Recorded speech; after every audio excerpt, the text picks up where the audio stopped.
Good evening, everybody. Sorry I'm shouting, but we need to start the planning meeting. Good evening to members and members of the public, and welcome to the February meeting of the Planning Committee. First thing is courtesies to announce who's on the top table. I'm the chairman, Councillor Bob Cope, and to my right is... Good evening, everybody. I'm Annette Roberts, and I'm Corporate Director of Place and Communities at South Staffordshire District Council. Hello, I'm Simon Orr, Staffordshire County Council Highways Development. Joanne Barnes, County Highways Sustainable Development Engineer. Hardeep Sharma, Solicitor to the Planning Committee. Helen Bembo, Development Management Team Manager. Tom Nutt, Assistant Team Manager, Development Management. Adam Bushnell, Staffordshire County Council Lead Local Flood Authority. Jessica Allsop, Senior Planning Officer. Imogen Hopkins, Senior Planning Officer. Thank you, everybody. Can I make an appeal, please, to the members of the public to please show respect for these proceedings? You'll hear arguments for and against, but please don't shout out, just listen to the proceedings. I would appreciate that, thank you. So we move on then to the proceedings, which is item number 1, which is the minutes of the last meeting. Members, are you all in favour that they are correct? Please show. Thank you. Item 2, apologies. I've got 3 apologies. Councillor Val Chapman, Councillor Gary Burnett and Councillor Duncan, who's my Vice Chairman. Any from the floor? One for Councillor Spruce, Chair. Okay. Phil Davis. Are there any more from the floor? No, thank you for that. Are there any declarations of interest, item 3? No. Without further ado, then we go to the planning applications. The first application on the agenda is 25/00686, which is outlying OUTM, and this is land at Grange Farm, School Lane, Coven. And can I pass over to Jess, who will outline the application? Thank you. Thank you, Chair. Outline planning permission is sought for 150 dwellings, with matters of access being assessed and all other matters including layout, scale, appearance and landscaping reserved for future reserve matters applications. The site would be accessed off Brood Road for vehicular access and would have additional pedestrian accesses off School Lane and the A449. The site is not safeguarded for housing in the emerging local plan and is not allocated under the existing local plan. As such, the applicant has put forward an argument for grey belt. The latest 5-year housing land supply position for the council from April 2025 states that a supply of 0.7 years can be demonstrated. As such, the tilted balance is engaged and the council need to ensure the delivery of dwellings in the most appropriate locations, especially in relation to sustainable development. The criteria set out within paragraph 155 of the NPPF for grey belt requires development to utilise grey belt land in accordance with the definition of grey belt within the NPPF and should not fundamentally undermine the purposes of the green belt. There should also need to be a demonstrable unmet need for the type of development proposed and for the site to be in a sustainable location. In addition to this, 50% affordable housing will need to be provided at the site, split evenly between social rent and shared ownership tenure. The officer report demonstrates that the site is classed as grey belt land and would not fundamentally undermine the purposes of the green belt. The council's lack of a 5-year housing land supply demonstrates a demonstrable unmet need for housing development in the district, and the site is located within the village of Coven, which provides access to local amenities and public transport links. As such, the development is considered to form grey belt land, and the principle of development is therefore considered to be acceptable. This application secures only the access into the site, and following consultation with the local highway authority, there have been no objections raised to the application with regard to highway safety. The development will also secure improvements to existing bus stops within close proximity of the site through section 106 of contributions. the development has adequately demonstrated that mitigation can be provided that will result in an appropriate drainage strategy to mitigate the risk of flooding on site following consultation and amendments with the lead local flood authority. In this instance, it has also been demonstrated that the use of mitigation measures at this site will also result in a betterment with regard to flood risk to the surrounding area, particularly along School Lane. In addition to providing a significant contribution to the council's housing land supply, this development also provides land and Section 106 contributions to secure an expansion to the adjacent St Paul's Church of England First School and improvements to other schools in the surrounding area via Section 106 contributions, and to provide land for a new medical centre in Coven alongside additional Section 106 contributions. The development shall also include new play provision and active travel routes throughout the site. There are no objections from technical consultees such as the council's tree officer or conservation officer or ecologist, and the application is therefore recommended for approval subject to conditions and a Section 106 agreement securing highway improvements to the local highway network, including a nearby bus stop, Cannock Chase SAP mitigation, healthcare, education and affordable housing. Thank you. Thank you, Jess. Firstly then, Sorry, I've also got some slides to go through on the presentation. Sorry. These photographs show School Lane heading in both directions. Next slide. These two photographs are just views across the site. There's another view across the site and then a photograph detailing where the access will be located on Brood Road. These photographs also detail where the access will be provided. This is the application site boundary. This is the development plan, which shows locations of development throughout the site. You can see on here where the health hub and expansion for the school will be, and then clusters of land where housing will be provided.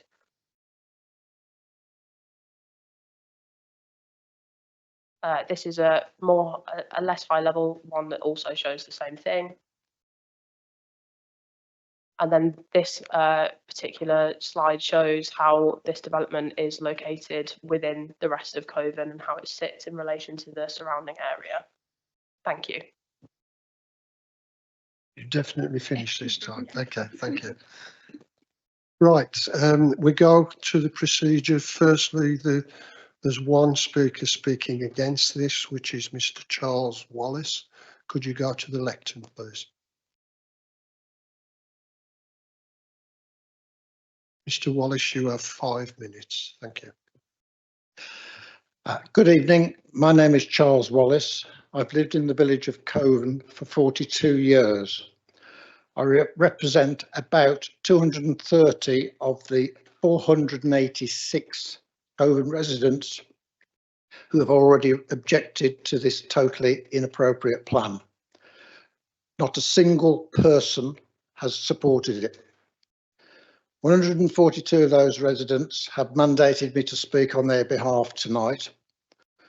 Bloor's idea to build 150 houses on Grange Farm will increase the size of Coven by nearly 10%. In the process, it will destroy its green centre, that's the village green centre, and also its centuries-old farming history. Farming history confirmed by Bloor's own survey work. Grange Farm is a very important part of the overall character of our village. It is also an essential breathing space for the mental and physical well-being of many residents. It is the green heart of Coven. It plays a critical part of Coven's daily life. Coven may not be a quaint Cotswold village, but it is still a village and should remain so.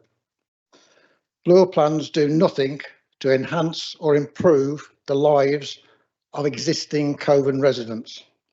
On the contrary, it will be highly damaging in both the short and long term. it will add hundreds of cars directly into the centre of the village, which is already overloaded at peak times.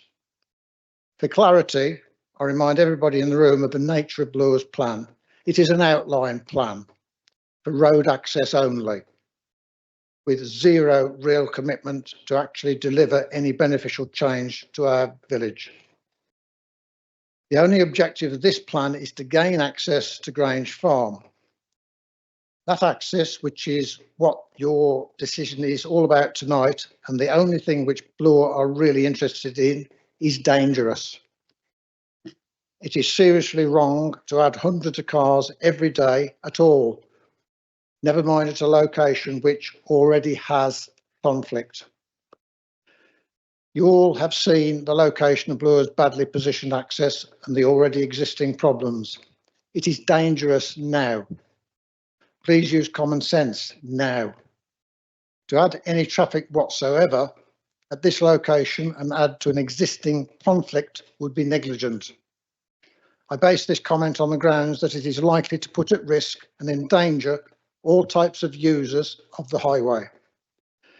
We request you refuse unequivocally and without reservation application 25006860 UTM for an access road onto Grange Farm.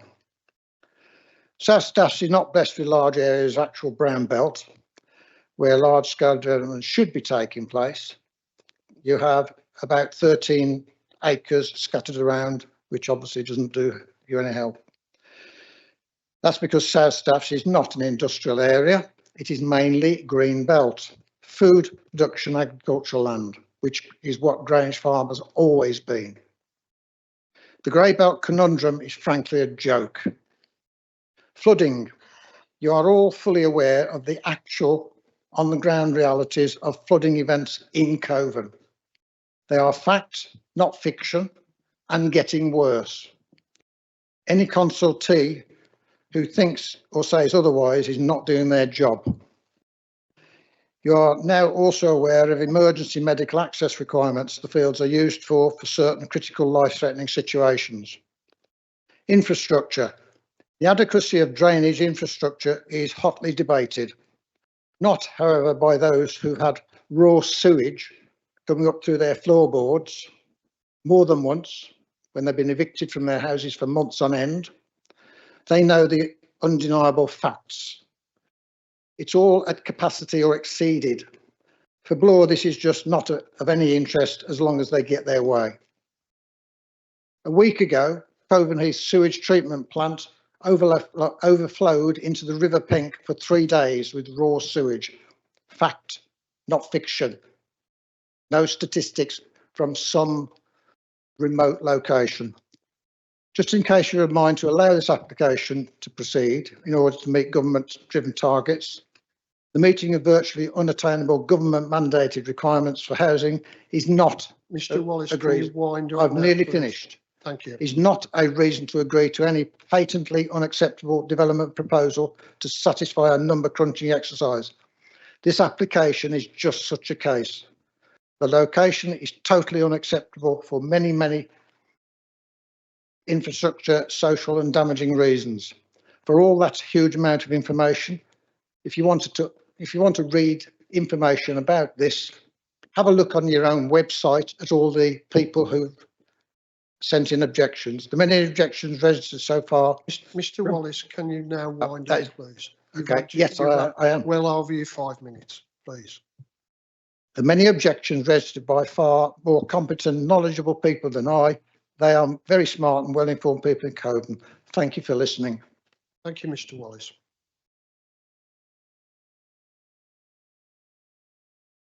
We don't have anyone speaking for this application, but the applicant and agent needs to speak, which is Neil Cox.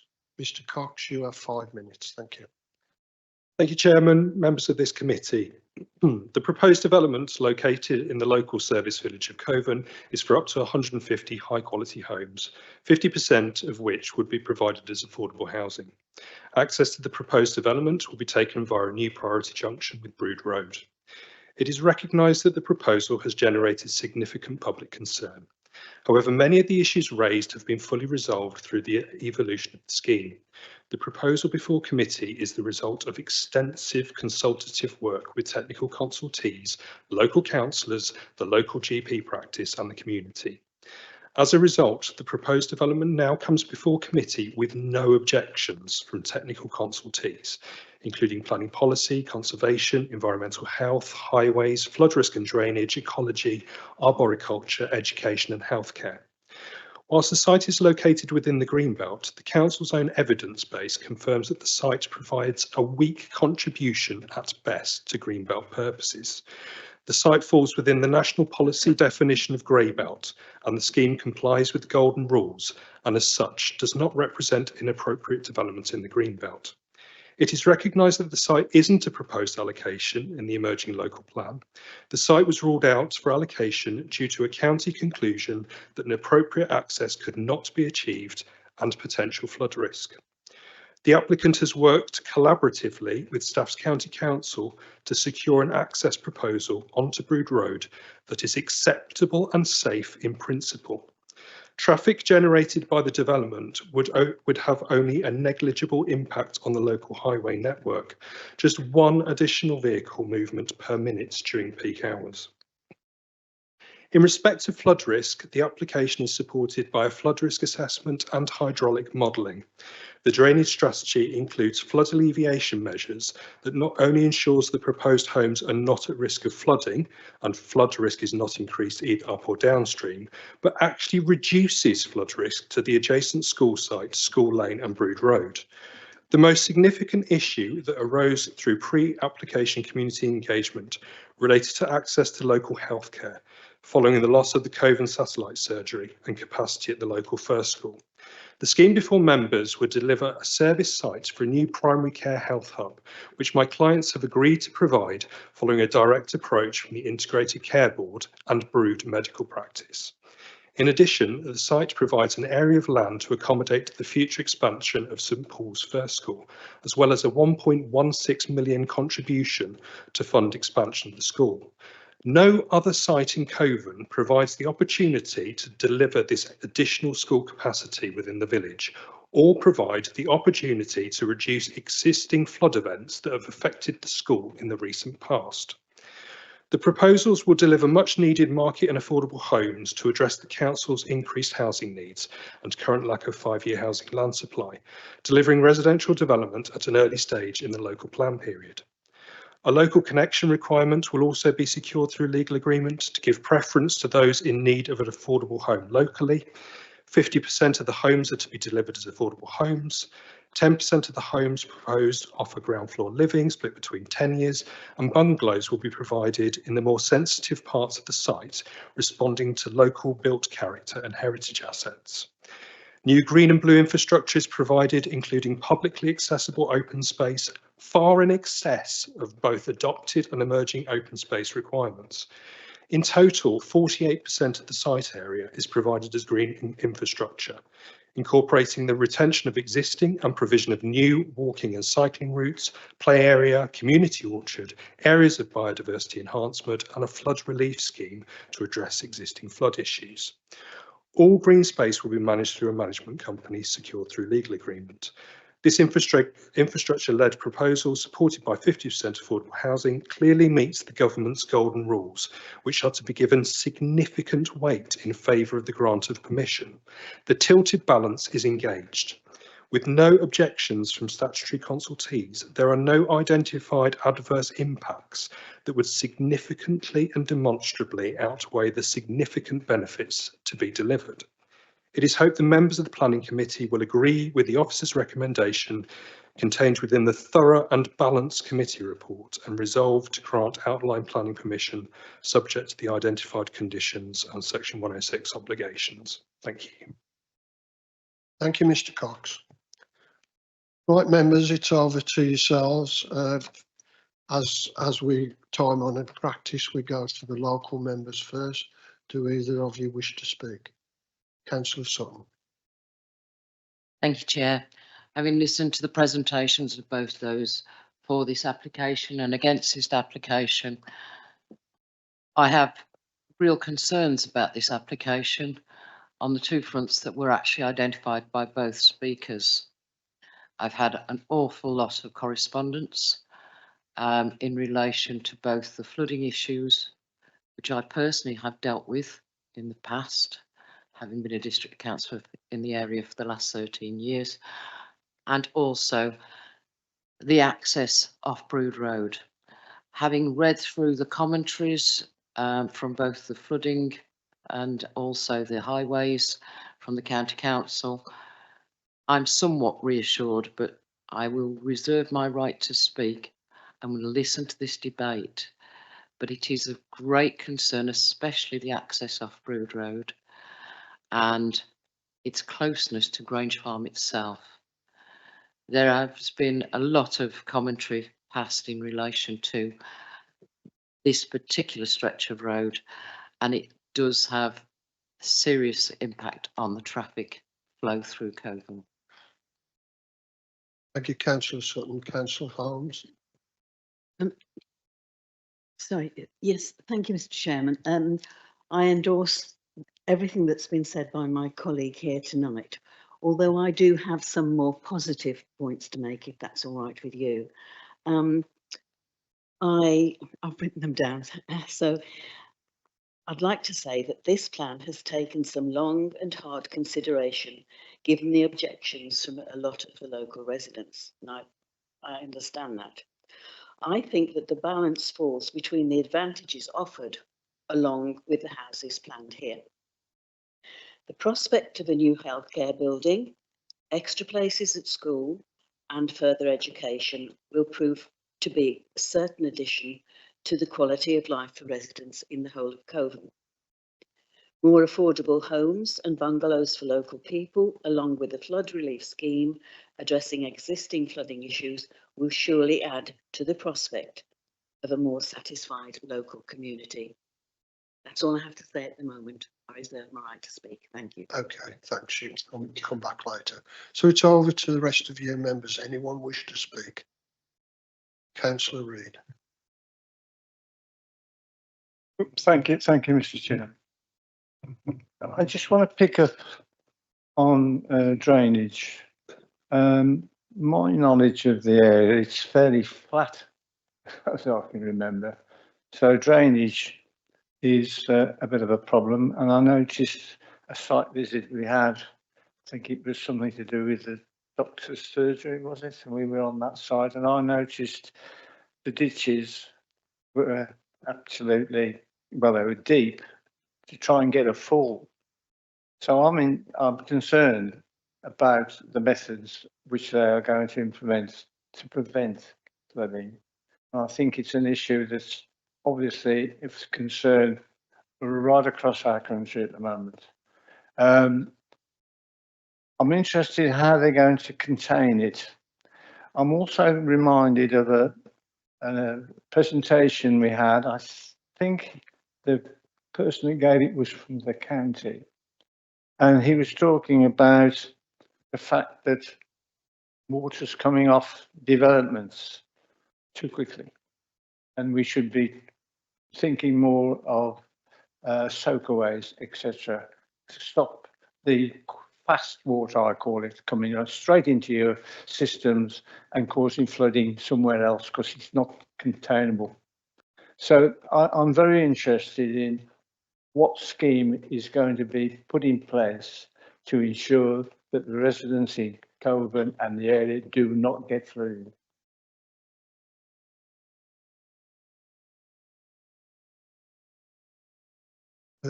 Is it Adam? Yes. Yeah. Over to Adam from County Flooding. Thank you.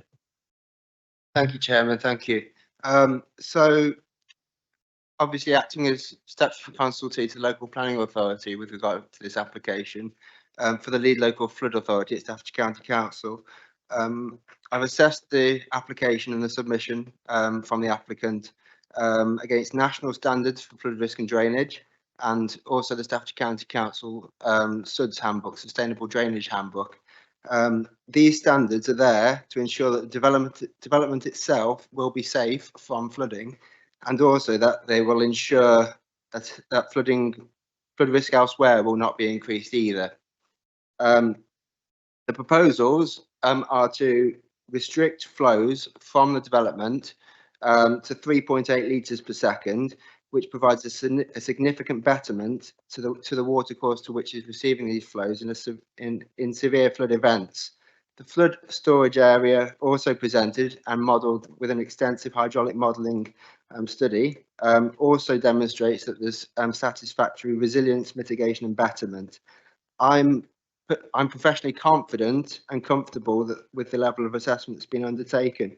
With respect to the infiltration and the soakaway testing, in support of the outline application, the applicant and their drainage and flood risk agents have submitted infiltration testing, which in this case demonstrates that as a primary and sole means of surface water discharge for this development, it may not be suitable. However, I have recommended that the Planning Authority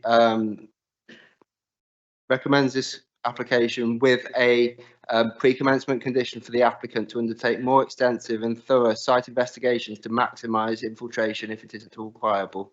So therefore, in assessing it against the national standards for flood risk and drainage and our local SUDS handbook, I have, as I said, complete confidence that this application will be providing a safe site for the residents of the site and also no exacerbation of flood risk elsewhere in the village. Thank you.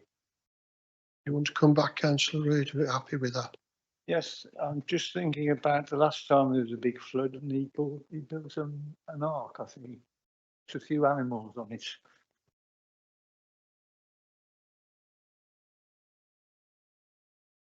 It is a concern and the weather conditions aren't helping. Thank you. Thank you. Any more speakers? Councillor Kelly. Thank you, Chair. I've got a concern with this on several points. First, I'm going to go back to the flood part because the element I'm concerned of is off what's the name road? What's it called? Let me just get the name of the road that runs Light Ash Lane and Green Acres. The brook there that runs past those houses floods constantly, and what the mitigations that could be put in place wouldn't suffice that, because the simple fact is that it floods that bad now right by a school and it runs at the back of the school that it could cause a lot more damage. So unless you put in mitigations first to prevent those elements, like a big retention pond somewhere on the north of the site to take it away, then that would be an adequate solution. But the other point I'm concerned of is the traffic coming off that site onto either School Lane or Brood Road. That you know, you've got a, what is it, 45-degree bend on the one coming round by the pub, which is very narrow, and there's hardly any pathway that way, which, you know, to me, you're masking active travel elements, but it clearly states in the MPPF that we are, the planners are supposed to clearly identify the risk factors and make sure that the MPPF is applied to when it comes to sustainable travel. And that is section B of that part, which I'm concerned with. Councillor Kelly, you've asked two questions there. I'll go to floods first and then to transport. Right. Jess, do you want to come in on this? Yeah, just with regard to the flood mitigation, as you said about flooded mitigation needed to be provided before the development is commenced, well, or the built development is commenced. There is mitigation provided within this scheme, which can be seen to the north is a very large attenuation pond, and there's SUDS in addition to that as well. Obviously, we have had comments from the statutory lead local flood authority that state that this mitigation that's being provided is sufficient and will therefore not result in increased flooding to the surrounding area, and will in fact provide a betterment for the surrounding area over and above the existing flood risk. Do you want me to come back on traffic as well? I'll pass over to highways for the traffic information. But Yes. Jess, can you tell me if the part of the, will, in other words, what I'm trying to establish is, will that brook that, because I know quite a few residents down there that have had their gardens flooded out, and does that brook run into that attenuation pond, then run back out, or is it going to just hold the water, then run out? Yes.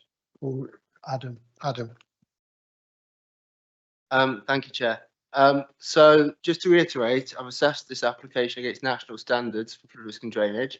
One of those standards is to ensure that the flows leaving this site aren't providing a worsening. So the 3.8 litres per second to which the flows from this site will be restricted to, and in entering the brook, will provide a significant betterment to the watercourse in severe flood events. The basin that Jess was alluding to the north, in effect, it's a flood relief basin, and hydraulic modelling studies have been provided by the applicant to show that that basin provides a good degree of betterment to the area. To come again? Chair, thank you. Is that sud categorised within the new MPPF? Because they have now made certain suds got to be certain size for certain developments now. Adam.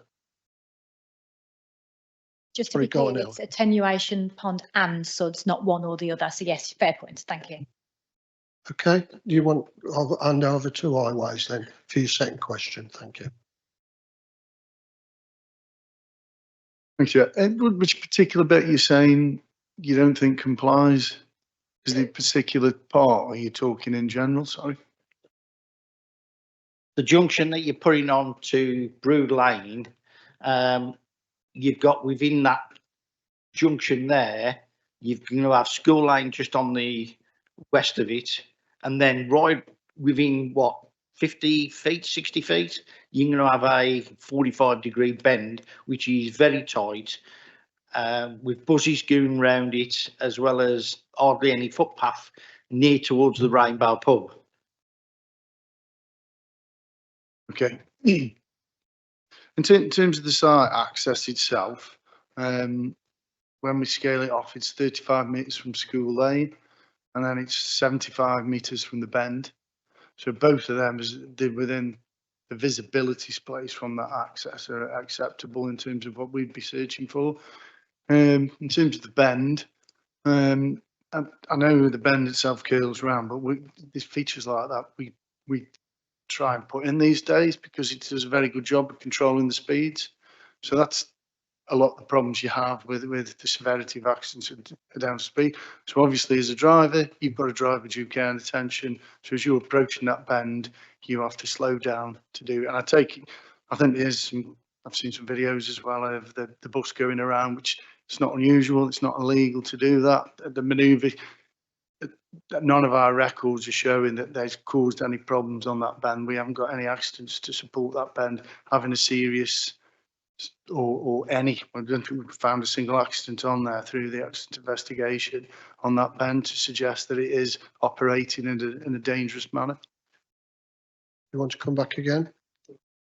Thank you. I forgot your name. Yeah, Simon. Sorry. Thank you, Simon.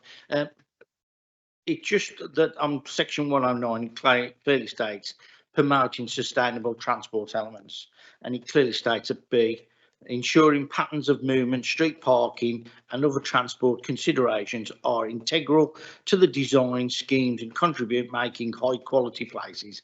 To me, this is nearly there, but not quite. I think there's a few elements, especially where you're going to have the school, that parking along that road during the day when school is horrific. That's an observation. Sorry, can I? But yeah. I'd just say as part of any reserve matters application, we're looking to see an access through onto School Lane, and I take on board what you're saying about it's the same with any school up and down the county.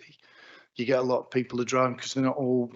Some schools take kids from outside of the catchment area, especially in a rural area. You might find a few people that drive there because it's in the catchment. But because if the issues you're talking about, if we put a site right next to the school, you would gain no benefit from driving down onto Brood, out there, and then back up to School Lane. So the access, it's once we get a reserve matters application, we'll be seeking the access out to the north part of the site onto School Lane to cater for people to access the school. And fire, Ellen wants to come in. Just to build on that really, just to reiterate, it's only access into the site that's being considered this evening. And it's a fair point what you've read out of the policy. So when we get to the next stage at reserve matters, that's when we'll be looking at that detail. So that access point there is what's being considered today, but it's fair comment in terms of what goes on in the rest of the site, but we'd pick that up under reserve matters, which would be the follow-up application. Thank you, Chair. Thank you, Ellen. Thank you, Simon, on that point. But we'll come back on a quick point on the two. You're just saying you might be looking for a access on School Lane as well. What I would consider is fair point, Simon.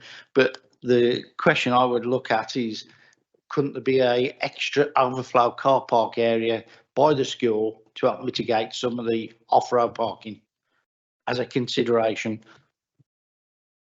You want to come back on that, Simon?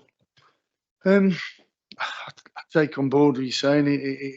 Yeah, I mean, we look, these are problems up and down the county. Ideally, you know, when I went to school, you had to walk or you came up the bus.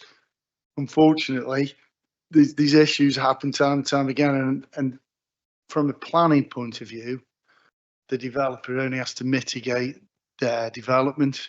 So what they're doing is, from what they're going to provide, isn't going to, or should in theory, put any additional traffic that means they're going to need to provide car parking for the school. So we can't really hang that on the developer at from this development. I mean, you know, where we can, we always try and secure as many improvements as we can, but it's got to be attributable to that development. Ellen. Again, just to say with the car park and that layout design, it's something that would follow at the next stage, but something we could certainly have a discussion about as we move forward. Jess, was there anything you wanted to come back on? Or no, that's it. Thank you, Chair. Just last point, Chair, through you, if you don't mind. I will just question the validity of where the applicant turned around and says 1 car a minute.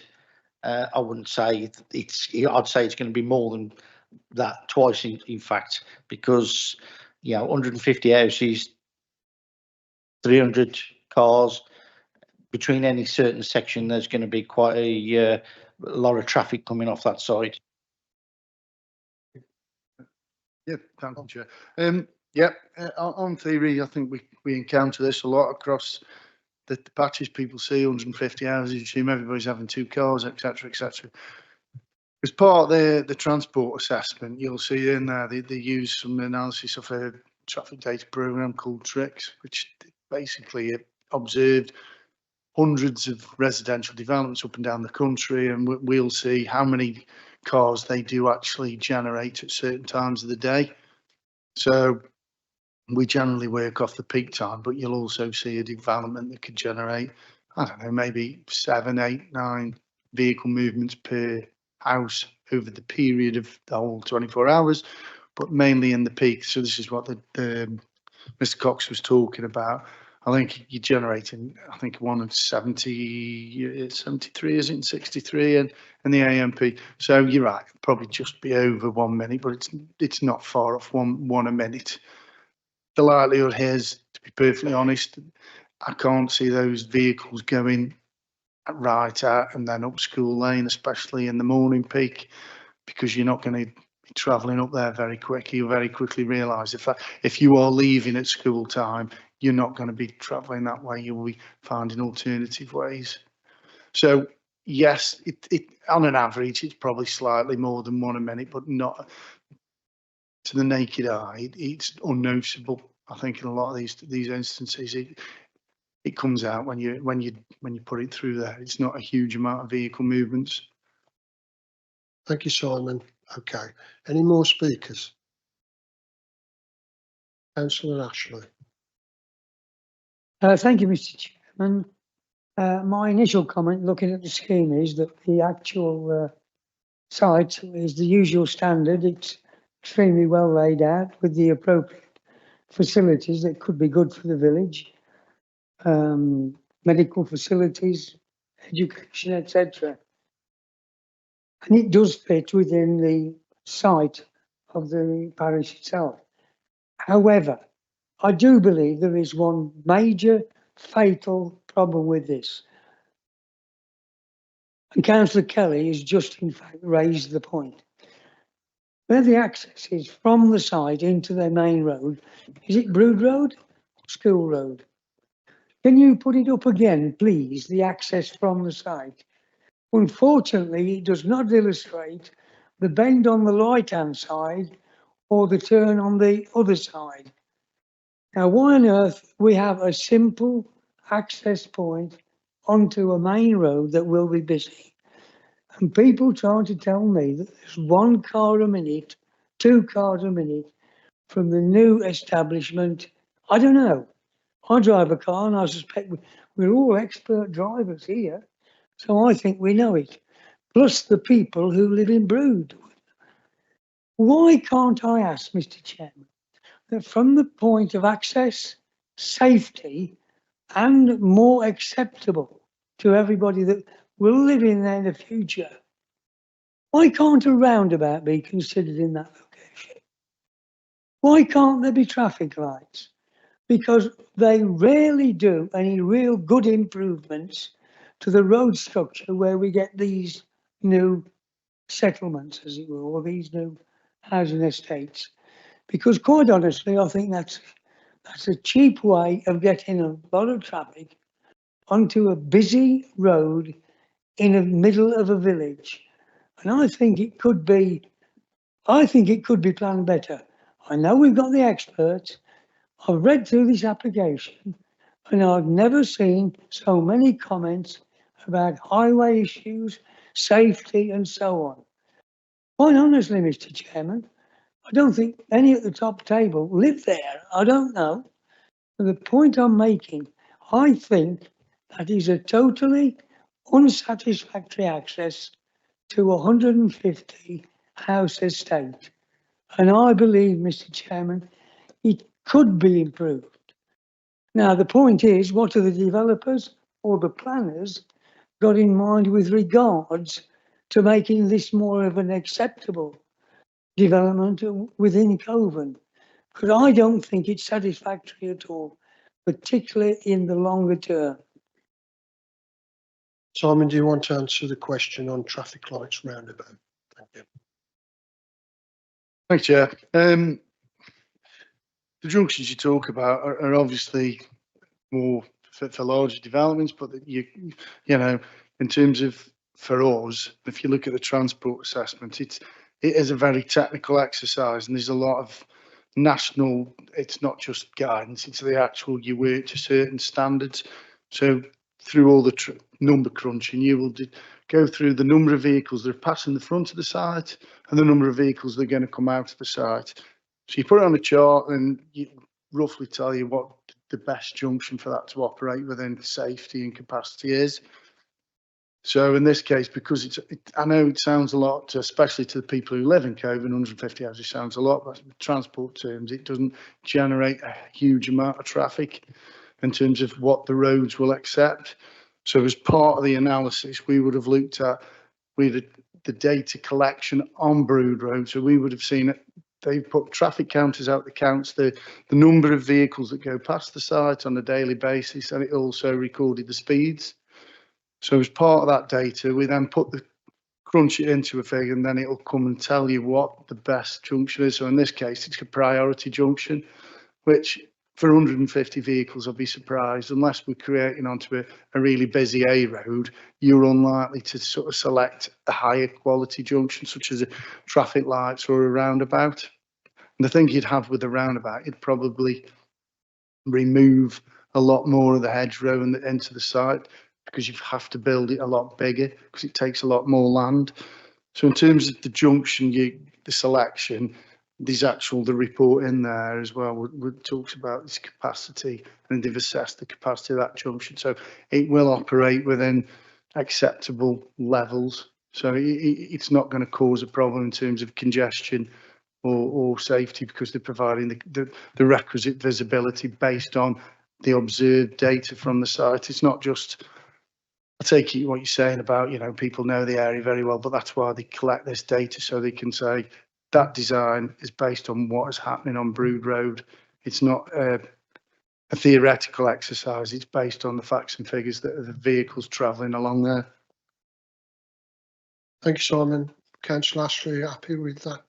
Do you want to come back? No? Any more speakers? I'll go to Councillor Steele first and come to you. Thank you, Chairman. Just on, while we're on highways, that's the, I want to bring two things up. Well, let's just talk about highways. My concern is that it's a single access and egress. At the moment, we've only talked about cars coming off the site. There will be, even at 8 o'clock, 8:30 in the morning, there'll be a certain amount of cars going onto site as well. As we live in Essington, we've got a similar situation. A large site that was added on to the existing infrastructure of the area with only one access exit, and it is absolute mayhem. I think, I would say, people don't buy houses on that site or move on that site because of the issue, and it's within, you know, 200 metres of the school.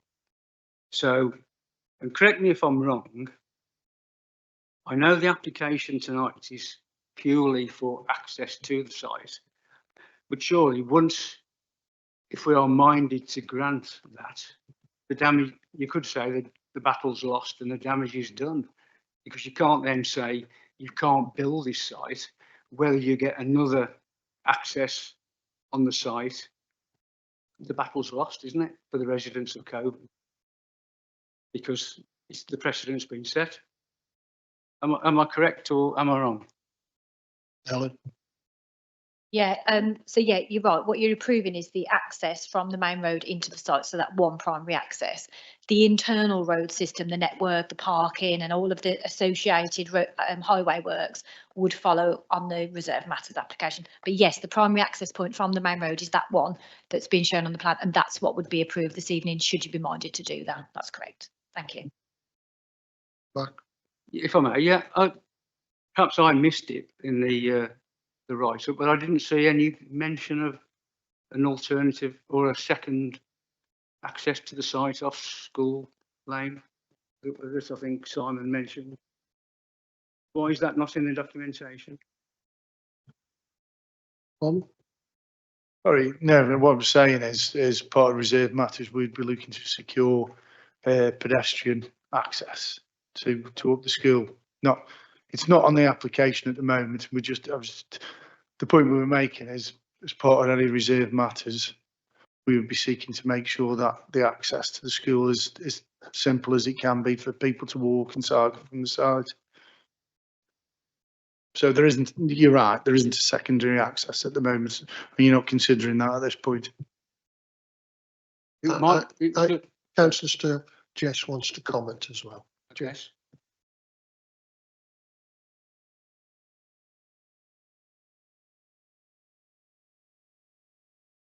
Thank you. Yeah, just to confirm, there will be obviously the one main vehicular access into the site, and then there will be other pedestrian accesses. There'll be one on School Lane, and then one going onto the A449 as well. And I'm just, yeah, that's all I wanted to say, really. Do you want to come back? Well, obviously, it was my misunderstanding. I thought vehicular access was being mentioned at a later stage.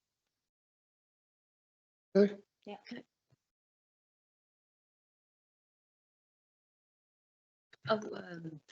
Sorry, you're just indicating, yes, Councillor Kelly here. Just a quick consideration for Simon and the planners, as a vehicle access being looked at on Light Ash Lane near towards the A449, which would take all the traffic away from that centre part of the village and mitigate any issues.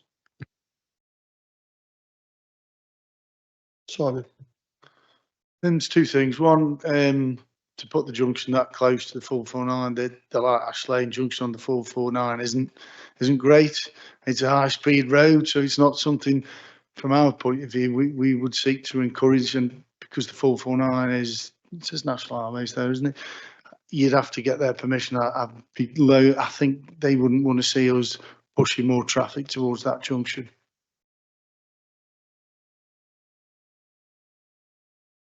Jess, over to you. Just in addition to what Simon's just said as well, in terms of Light Ash Lane, it's almost entirely a single track road and it has no public footpath on it, so it's not really appropriate for a main access into a site of this size. I just wanted to say that. Okay, I'll move on. Quick comeback and I can finish on this. One more. I agree in part, Jess, but with the requirements of active travel, that road could be made bigger, wider, with footpaths, with lights for the residents as well down that road, and an access to the 449. There's a lot of cars cross that road as a dual carriageway already, because they shoot straight across to get to the houses on the opposite side of the 449. I know that road really well. Any more speakers? In that, Councillor Steele. Thanks, Mr. Chairman. I did say I've got two things that I thought we'd deal with highways while we were on highways. Let's talk about flooding issues, shall we? The word mitigate is widely used throughout this application regarding flooding. Now, I thought I knew what mitigate meant, so I thought I'd check it. And it actually doesn't, there's no mention anywhere in this application is the word solve. For instance, solving the existing flooding issues. It's all about mitigating additional flooding from the site. Now, we do know that as an agricultural area, there is natural drainage, which obviously isn't very good at the moment. Once you 50% cover that site with concrete and hard standings, obviously you get a major water runoff in a short time. And I know that the gentleman from the flood risk assessment people has said that there is going to be that large attenuation pool to collect some of that water, and also I think you're saying collecting some of the flood water that exists at the moment, correct? And could you just tell me, Councillor Kelly asked the question and I don't think he got an answer. Is the idea to divert the existing brook into that pond and an exit, or is it how close is the water course at the moment to that pond? Is it right next to it, or is it 20 metres away? Because I can't tell by looking at that drawing. Adam or Jess? Adam? Thank you, Chair. So just to be clear, so we've got the proposed development, which I repeat has been assessed against national standards, and the development is proposed to restrict runoff from the proposed development site to 3.8 litres per second, which will be providing significant betterment to the watercourse. The basin to which you refer at the very north, the bit sticking out in the northeast corner, so the flood relief basin. So we're clear here, we're talking about a flood relief basin. That basin has been subject to extensive and thorough hydraulic modelling surveys, studies, exercises to show that basin and its interactions with the brook are to provide a measurable and significant betterment to the existing situation in terms of flooding in the vicinity.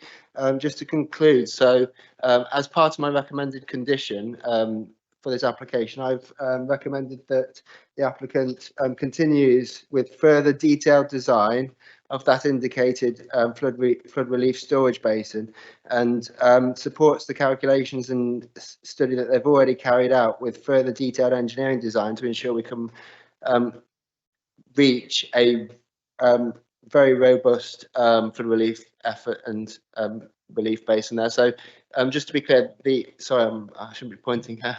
So the flood relief basin at the north there is to interact with the brook. The basins to the south of the brook, so in the blue, is what we deem as SUDs, so sustainable drainage features, and they are for this proposed development and to control the runoff for that development on its own. So they're two separate functions, but they both do serve a flood mitigation function. Yes. Well, with the greatest respect, you didn't answer my question. My question was, how close is the existing brook? I can't say it any clearer. Are you saying that the brook is not going to be diverted into that? Is it 10 metres away? I don't know, 10 feet away, 20 metres away? Because that's what I'm trying to get at. Could you just tell me, please? Thank you, Chair. Happy to answer that. So the applicant has submitted a design showing that the brook will not be online to that basin. So the basin is providing an overflow, or there's an overflow from that brook that will be activated in modelled flood events. And that's a common situation. That's something that I often see on development sites. And that's an active interaction between the brook and this basin that will be facilitating the management of flow from the brook in severe flood events. So it's a robust design. It's a design that gives me comfort and confidence that this will be providing a good degree of betterment. And I'd just like to repeat and re-emphasise the fact that as a statutory consultee on flood risk and drainage and assessing planning applications, it's not really within the applicant's duty or remit to be solving unrelated existing flooding issues in the village. So I do believe that this is a satisfactory level of design in terms of flood risk here. That's great. That's what I wanted to find out. So at the moment, we're not. I mean, the photographs that I've seen of the flooding are terrible. I would hate to be living that. So this application isn't going to assist with flooding that occurs further down, for instance, which I think that's where the houses that suffer from flooding at the moment are. They're probably 200-300 metres further on. So if this works, I'm changing my tax slightly. It's going to be a benefit then to the existing situation. But strangely, I haven't heard I haven't seen a single person welcome this who lives in the area. So they obviously don't believe that's actually going to help. And I think that's what I think at the moment. So I shall have to have a think. Thank you. Ellen. Yeah, thank you. Just to come back on that point, Councillor, you make a really good point. In terms of the site that you are considering this evening, there will be a betterment in terms of the runoff from the existing site. It's not the role of this planning application to solve the wider flooding issues that go on within the village. There's a different section of the county council that deal with that, and that's picked up separately. What we can ensure is any development that comes forward adds that betterment, and there's a planning policy requirement for that to do so. And that's why colleagues at county have made sure that infiltration modelling has gone on, so we can ensure that that happens. So in terms of the fact that this will be built up, obviously it's a greenfield at the moment, it will be built up, but it will still be better than what is going on at the current site at the moment. So there will be betterment as a result of that. If that hasn't been made clear in the officer report, I apologise for that. It was certainly meant to be coming across in that way. But it's not the role of this application to solve all of the current issues that go on in the village, but we can deal with any problems that are associated with the runoff from this site. So hopefully that clarifies that point. Thank you, Chair. Thank you, Ellen. Any more speakers? In that case, I go back to the local members to wind up. Thank you. Thank you, Chair. I've listened with interest to the debate and discussion. At the start of this discussion and questions, I brought to the table my two major concerns that have been expressed by the residents in my area.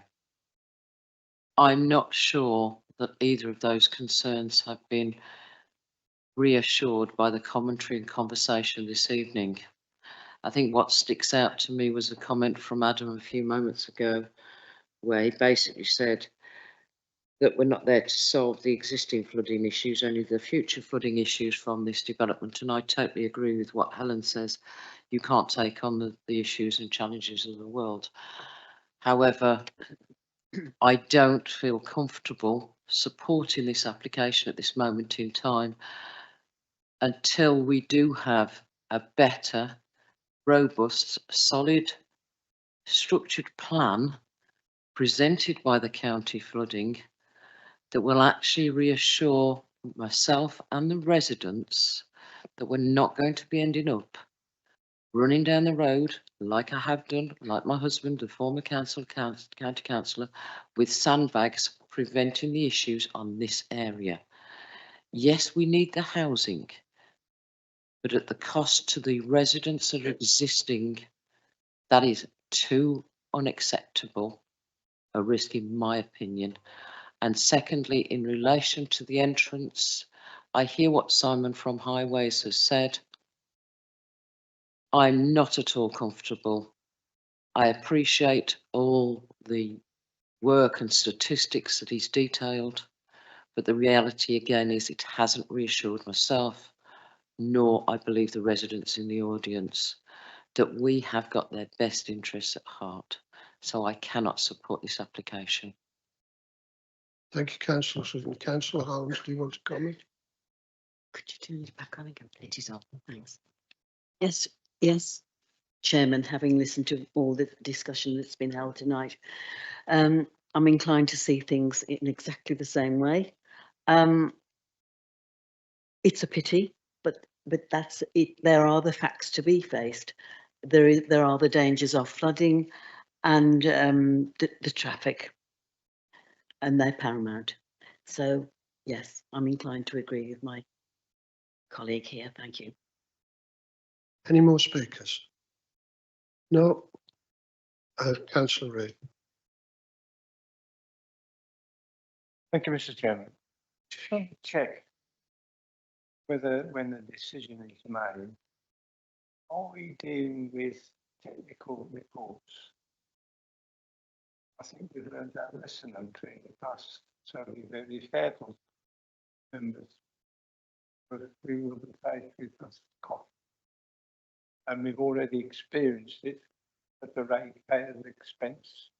So I'm going to be supporting the recommendations from technical reports. Thank you. Okay, members, I'm going to the vote. The recommended, Councillor Stewart. Thank you, Chairman. I don't like this.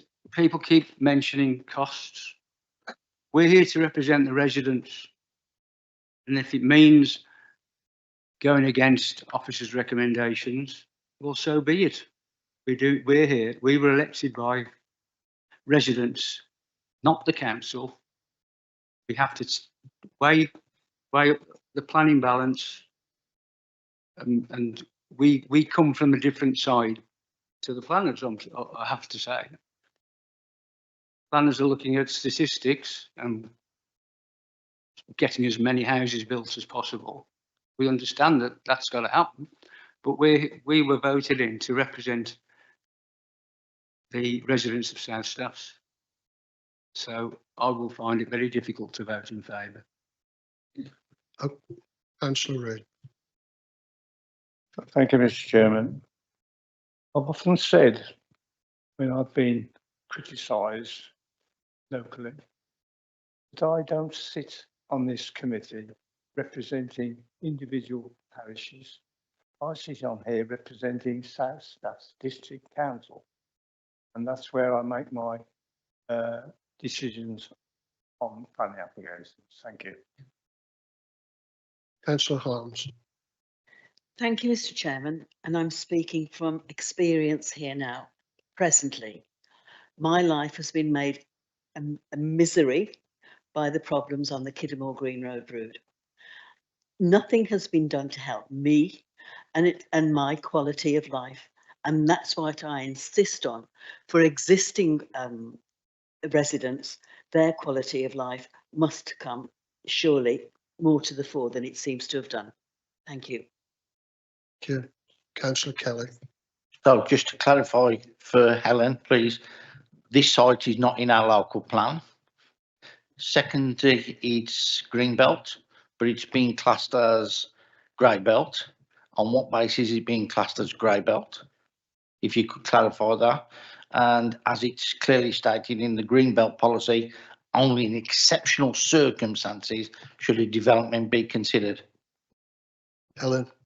Yeah, so there's a really extensive part of the report that covers this, and I don't intend to paraphrase that because it won't do the report that Jess has robustly put together justice.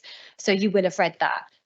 It's only in exceptional circumstances when it's green belt, it's a grey belt site. So you don't meet that next test because it's grey. So we have to assess it on that policy basis. That's a national policy, that's not a local policy. And as members are well aware, it's a policy that's being applied across the country. So we have to look at it on that basis. If we ignore that policy or we choose not to address that policy, then we would be remiss in the decision-making process.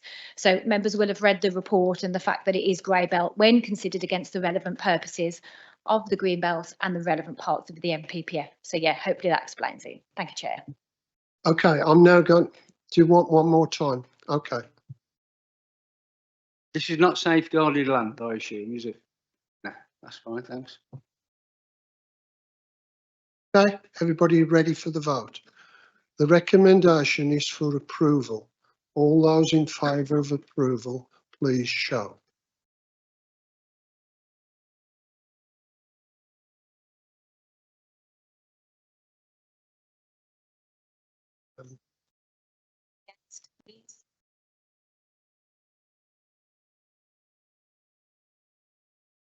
Oh, it either should have said that, Friday.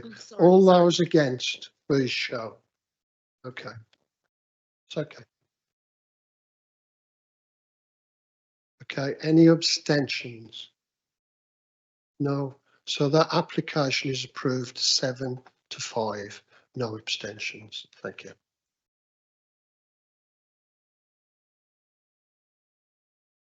Members, do you want to, we need to go on to the. Point of order, Chair. Did you vote? If you'd have observed, you'd have seen me. Thank you very much. And you can watch the recording afterwards to confirm that. Thank you. About to announce that till Councillor Kelly came in. Do any of you members want to leave us now? Because we've looked at that application. Thank you very much.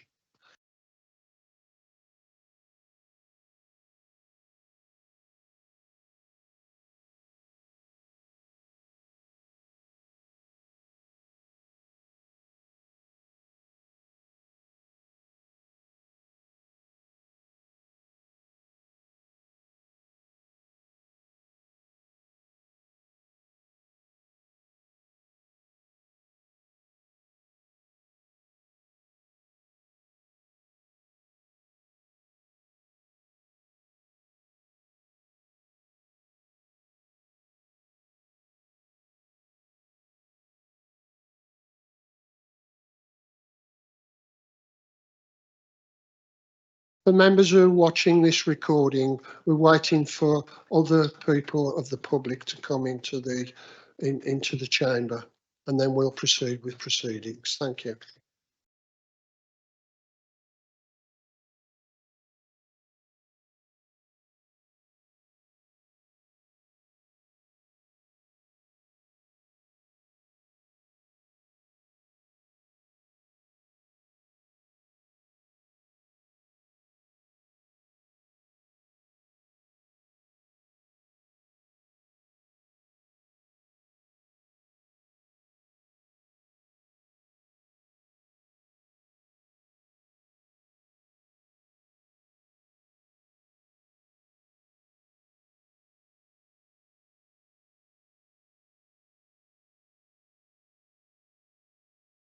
Okay, I'm going to continue with proceedings. We come to the second application on the night, which is 24-01088/FULM.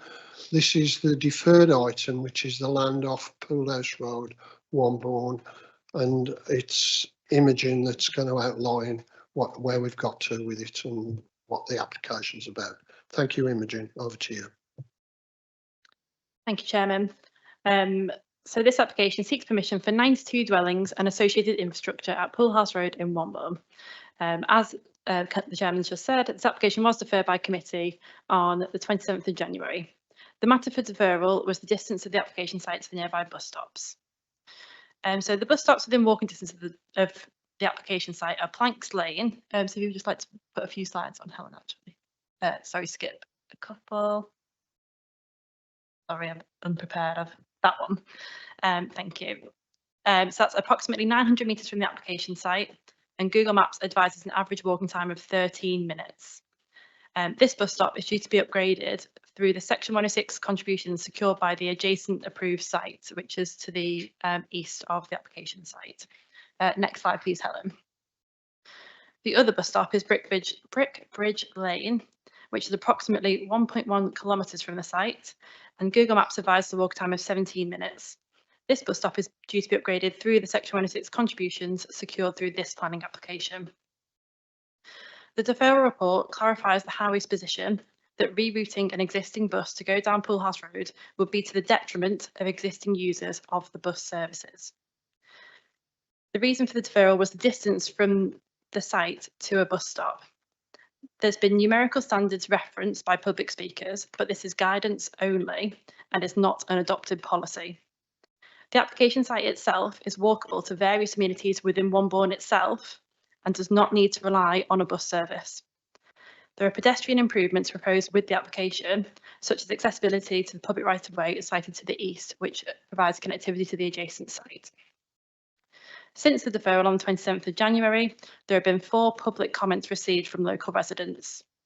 The points have been made in relation to the deferral of the application include a resident of Poolhouse Road stating they have never had a problem with buses, and an opposing resident clarifying that the bus route options. There are other matters that have been raised that do not relate to the reason for deferral, which have been addressed through the deferral report and the pre-committee note, so I won't repeat here. The Highways contributions by way of bus stop improvements and the travel plan, which includes a free taster bus pass, is a reasonable level of mitigation for the development, which will have a wider public benefit. Wombourne is a sustainable location as defined under Core Policy 1 of the Core Strategy, and the application site is safeguarded for residential development through the site allocations document adopted in 2018, and the site is included within the emerging local plan. As such, the application is recommended for approval, subject to conditions and the Section 106 contributions. Thank you, Chairman. Thank you, Imogen. So on this application, we've got one speaker speaking against, and that's Ian Hawkins. Could you please go to the lectern, please?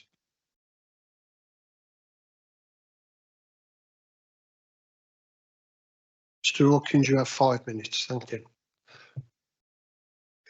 Good evening. My name is Ian Hawkins. I'm a resident of Poolhouse Road in Wombourne. I speak on behalf of a number of Wombourne residents, and we object to this application. I spoke at last month's meeting, and it remains our view that it would be irresponsible for the plans to be approved. The Planning Officer's report contains a number of buzzwords without providing further expansion. The proposals are described as sustainable without providing any substantive evidence. The proposals are said to provide affordable housing, but using what metric?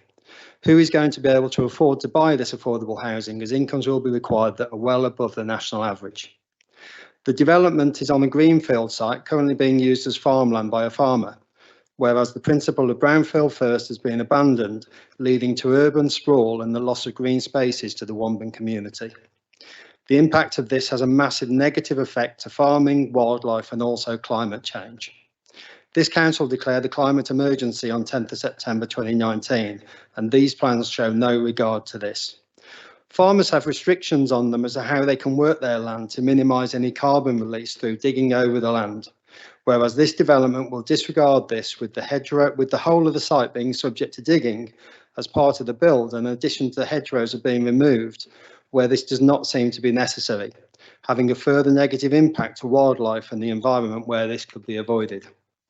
With regard to the potential contamination of the land, we cannot understand why soil samples and testing is not happening prior to any decision being made by this committee. As I stated last month, investigations should be carried out before any planning approval is given. At last month's meeting, the committee made comments with regard to flooding and public transport. I have submitted 2 documents to planning that included photos relating both to flooding and public transport. Disappointingly, these were only added to the portal late yesterday without the photos, and I have been advised that I'm unable to share the photos this evening. They would have provided visual evidence to the points I'm about to make. Poole House Road floods regularly and increasingly so. The drainage is not fit for purpose, and the addition of the proposed housing development will only worsen this.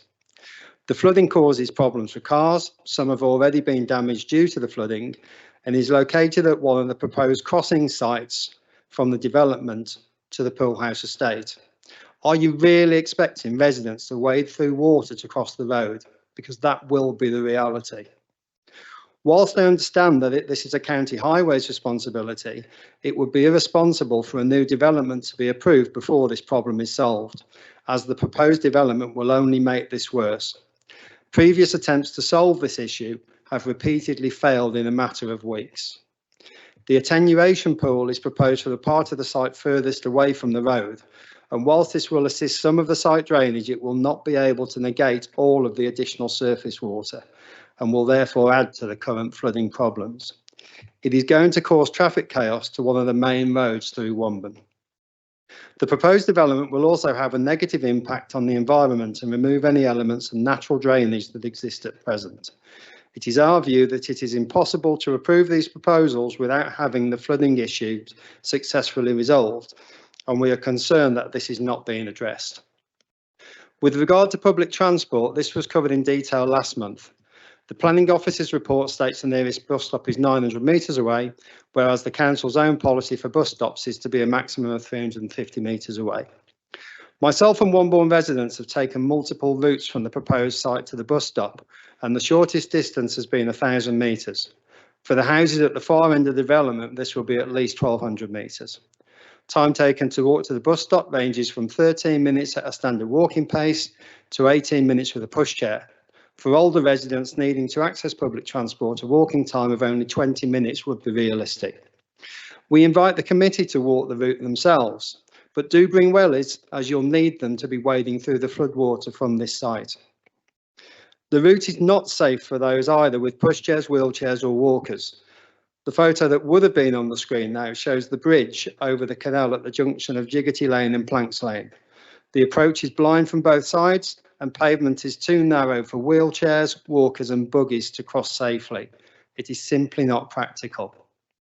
The comments from the council officers at the last meeting were to state that bringing a bus service to this part of the village would be at the expense of the current bus service, and that if additional funding was obtained for the bus service, then it would only be guaranteed for 3 years, in which case it wouldn't be worth it.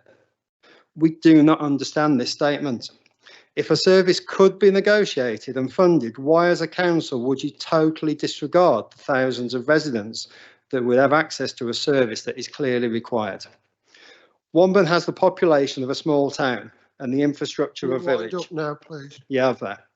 Public transport links are poor, but there is no train service and there is a half-hourly bus service that is not acceptable to all residents. We would urge this committee to reject the application on the basis of these comments. Thank you, Mr. Hawkins.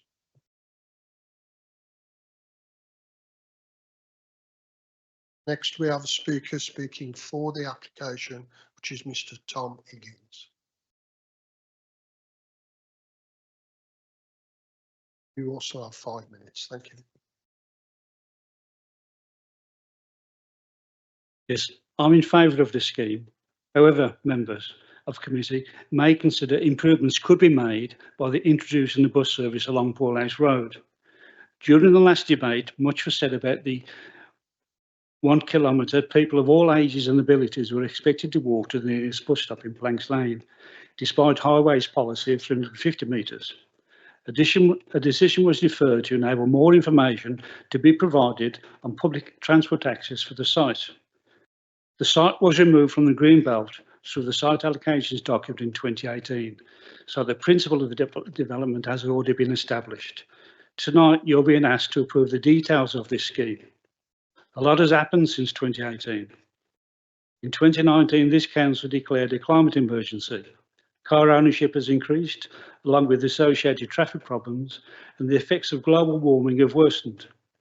In 2024, the new Mayor of West Midlands Combined Authority announced plans to take back control of running bus services from private operators such as National Express.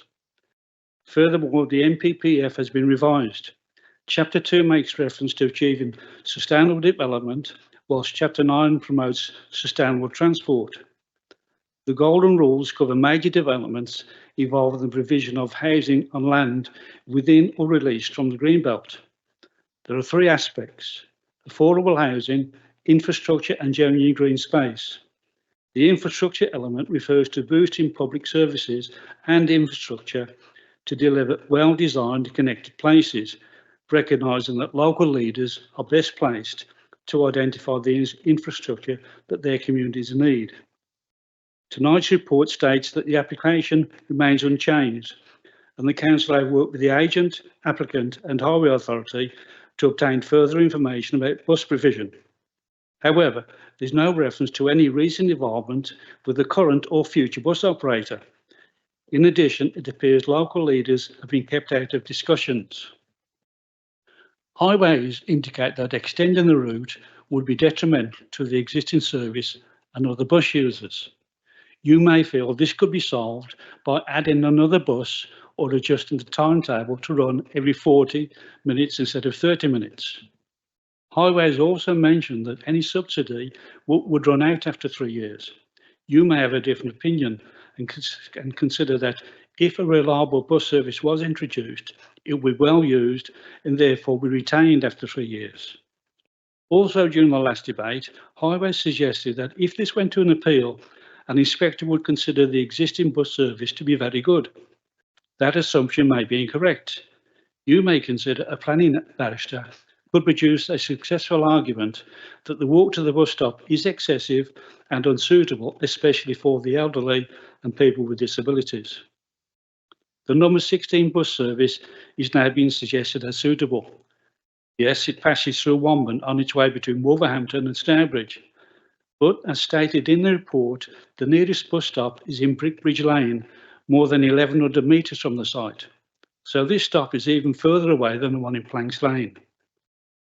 So members of committee, put yourselves in the position of a resident in one of these new homes. Would you like the thought of walking over 1,000 metres to catch a bus? I'm asking you, before approving this scheme, to consider using your powers, do something Highways were reluctant to do, and agree to a condition calling on the developer to contribute towards a bus service along Poorhouse Road. In the past, members have been asked to put forward a reason and to clarify their proposal.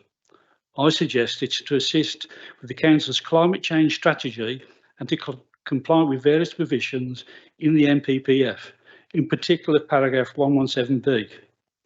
Perhaps Taylor Wimpey could use the opportunity to market this in a way to get good publicity. Thank you for listening. Thank you, Mr. Higgins. Next, we have the applicant agent for Pegasus Group, the agent, and that's Sarah Butterfield. You also have 5 minutes. Thank you.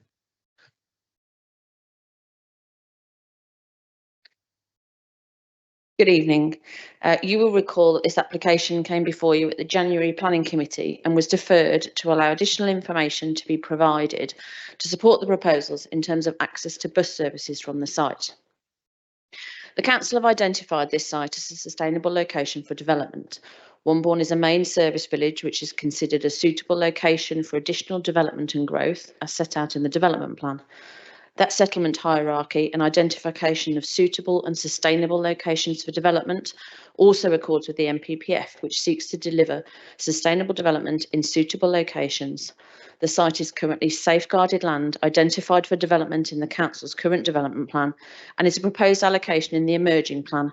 Its suitability and sustainability credentials have been accepted and adopted under emerging policy. For pedestrians, footpath improvements and upgrades will enable safe walking routes for pedestrians to and from the site, and there are a number of schools, the leisure centre, the Lidl supermarket, a medical practice and a pharmacy, all within 1 kilometre of the site. The pedestrian upgrades and improvements comply with the NPPF's requirement to give priority to pedestrians and cyclists, and the development is in close proximity to local amenities. Bus services are available from bus stops on Planks Lane, which are 900 metres from the site. This is via a route that has pavements and street lighting, via the Meadlands and routes via Millfields Way, Marbarn Way and Rose Bay Grove, and it's a safe route.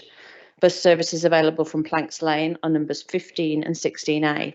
Service 15 serves Wombourne, Wallheath, King Swinford, Briley Hill and the Merry Hill Shopping Centre. It runs every half an hour from 6 AM to 8 PM Monday to Saturday and 9 AM to 11 PM on a Sunday. Service 16A is also available from Planks Lane. It operates hourly between 7 and 11 PM, Monday to Saturdays and hourly on Sundays from 11 AM to 11 PM. Provides access from Wombourne to Wolverhampton. There are also bus services operated on Brickbridge Lane, approximately 1.1 kilometres from the site. The number 16 service serves this stop and provides access to Stourbridge via King Swinford and other villages and also to Wolverhampton. The service runs on average 3 times an hour from 6 AM to midnight Monday to Saturday and every half an hour between 9 AM and midnight on a Sunday. These services provide access to wider forms of transport, such as the train at Stourbridge and Wolverhampton, to other services and facilities in surrounding villages, towns and Wolverhampton city centre, and run at times that allow for both commuting and leisure. Through the planning process, discussions were undertaken with officers and the Highways Authority about the ability to improve bus connectivity to and from the site.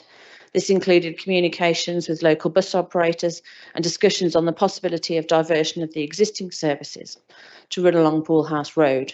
Bus operators indicated this would not be feasible, as such diversions would mean existing stops with regular patronage would be bypassed to the detriment of existing users and the service itself. Secondly, operators indicated that even if a diversion was funded by the developer, it would only be for a finite period. The Highways Authority and applicant therefore thought it more appropriate to ensure the development provided safe and suitable access to the existing bus service provision, which is frequent, and the proposed financial obligations would improve and upgrade existing bus stops to the benefit of all patrons. In terms of access to the bus services available, the travel plan submitted with the application sets out that 4-week bus passes will be made available to all residents, along with detailed information on bus stops, maps and timetables to encourage the use of sustainable modes of travel for all residents. The travel plan will be secured through a Section 106 agreement and is supported by the Highways Authority. It is also noted this is akin to the details approved on the adjacent site. Whilst the applicant accepts that the distance from the site to a bus stop may exceed the council's guidance, when considered on balance, the bus service provision is within a reasonable walking distance via a safe and lit route and is to an established and regular, reliable service, which is considered acceptable in this instance. The site is within walking distance to a number of local amenities, including shops, services and schools. And again, members have accepted the distance to a bus stop is acceptable on the adjacent site. Reference 2400477. In summary, this development will deliver 92 residential dwellings, policy compliant affordable housing, and will significantly boost housing land supply in South Staffordshire. There are no harms arising from the development that will significantly and demonstrably outweigh the benefits, and planning permission should be granted. We would ask you to support the proposal in line with your officer's recommendation to grant planning permission, subject to conditions and the completion of the Section 106 agreement. Thank you. Thank you, Mrs. Butterfield. Right, we don't have any local members present. Okay, over to speakers. Councillor Harper Wallace. Thank you, Chair. In general, myself, I'm minded in favour, and obviously we are instructed by the government to be tilted in the balance favour for housing because of all the reasons we all know here. But this one around the bus stops has got me thinking a little bit more about some of the issues. And I guess it's about the active travel route. So obviously we talk about a lot of the reasons why we promote active travel in the NPBF is for, you know, climate change and healthy living. But just I want members to think about another really important aspect, which is like personal liberty for people who are potentially visually impaired or, you know, in wheelchairs, electric or not. And I just want you to put yourself in their perspective now. You're going for Christmas shopping at Merry Hill. You're visually impaired, so obviously the 16 minutes is much longer than 16 minutes, and you live potentially at the back of one of the properties here. We're asking people to take like what could be a 25-minute walking journey on many different crossings. When we looked at the Google Maps, you could see it was crossing the road multiple times to get to a bus station, a bus stop, and then obviously do your shopping. And then on the way back, you've got to come back with shopping bags and things that you've bought whilst you're out. So that really concerns me. I think is a major issue. What I'd like to know is what was the reason for rejection of the rerouting? Because from what I can see, it's just a little diversion. Like it would be like a 5-minute diversion. So is the bus operator, were they the ones that rejecting the routing, and were they the ones making the decision about it, and they just don't want to do the admin and the cost of putting in something that's right? So that'd be my first question. And then I've got follow-up questions around kind of like the details within the active. Do you want us to answer the first one, then I'll come First back to one, you? please, first. Thanks. Ellen or Simon? Simon?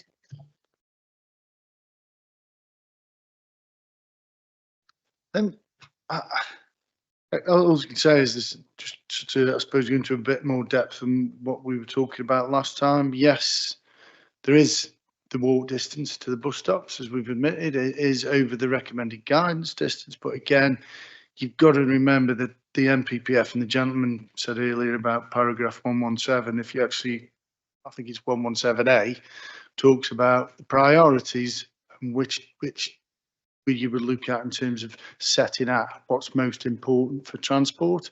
And the very first one is walking. So in terms of how we would look at that hierarchy, the walking comes first. So as the development is already improving footways across the side, they're putting in traffic calming and reducing the speed along Poolhouse Road, so it's easier for people to walk around the area of Wombourne.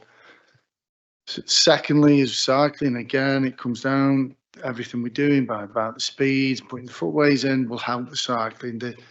As part of this and the other developments, we're getting the signalisation of the Bridge North Road, which means that people can then cross Bridge North Road a lot safer than they can currently to get towards the supermarkets and the employment sites that are a bit further along south along Bridge North Road. So it's about the whole package together. Yes, I know what you're saying about travelling now, coming back, going back on and off the bus. It is like you say, it's above that distance, but we feel from going through and doing planning appeals and inquiries, the distance isn't as relevant as what it is to the terms of the actual service you're accessing. So that service that we're talking through Wombourne is a very good service. I mean, we've seen planning inspectors allow appeals with 6 buses a day, thinking that's an adequate service. So in terms of what the service you've got there, and this is how we've assessed the application, we feel the improvements that are being made towards the walking, the environment around Poolhouse Road. So instead of having the speeds along there now, there's going to be measures taken to reduce the speeds and put the speed limit in, putting footways across the frontage of the sites, this and the other side that's being developed. So we're finding it's easier access across that site and then goes down to the high school. So those are the credentials that we feel this site delivers. Yes, it doesn't deliver on in terms of the recommended guidance distance. It is below that, but the service itself, as we've said before, it's the service itself you're accessing. So if you can access a really good bus service, you will be tended to use it. Now, we did, in terms of the discussions we did have, in terms of bending that, so it's not just as simple as providing 1 or 2 buses a day, because the bus itself, not many operators will have a bus that sits around for an hour in the morning, an hour at night. So the cost of that service goes up exponentially, because it's not just a bus comes out and does 2 or 3 services a day. The bus operator will look at the downtime of that bus. So they'll charge for a bus service regardless of, you know, if you just want a bus there in the morning and afternoon. It's not that simple in terms of the cost. So when going through all of these discussions, and it was felt, like I say, with our passenger transport people, that it would be the detriment to the existing service wouldn't outweigh. So that, again, it's a balanced decision. We've put in fact, we've gone with the walking and cycling. Good, meet there. We're happy with that. And is that distance from this site to Planks Lane bad enough to refuse the application? So we've already approved an application just further along, which is also above the recommended 400 metres. So the site where you can just see the white, where it says 14 minutes there. So those 2 sites from the Lovell site are again over that distance. So if we were going to go to an appeal, we're going to be asked why we've accepted a site that's just further along Pool House Road in terms of their walk distances, and why this is just that distance that's just too far. Thank you, Simon. Do you want to come back on that point? Yeah, just a couple of follow-up questions. So can we go to the site first, just quickly, and the site map? So actually if we go back now to the 16-minute calculation time, walking time, that's up a bit. It's not, right, that's the entrance of the site. Okay, cool. So the improvements to Potterpool Road are for this access to this bus stop would just be like 100 meters, right? In that regard, right? The access, the pavement improvements that this site is delivering, yeah. The actual usable improvement is 200 yards of pavement, and then it goes into existing development, right, to get down into that. Can you just confirm that for that bus stop?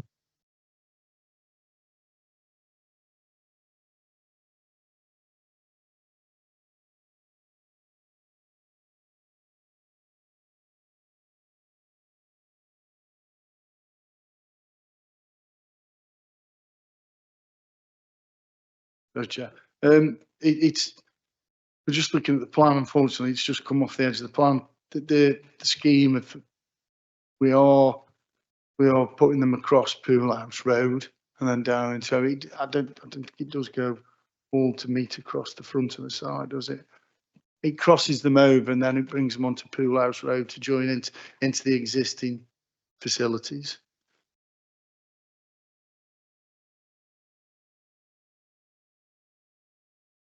Do you want to move on to your second question now?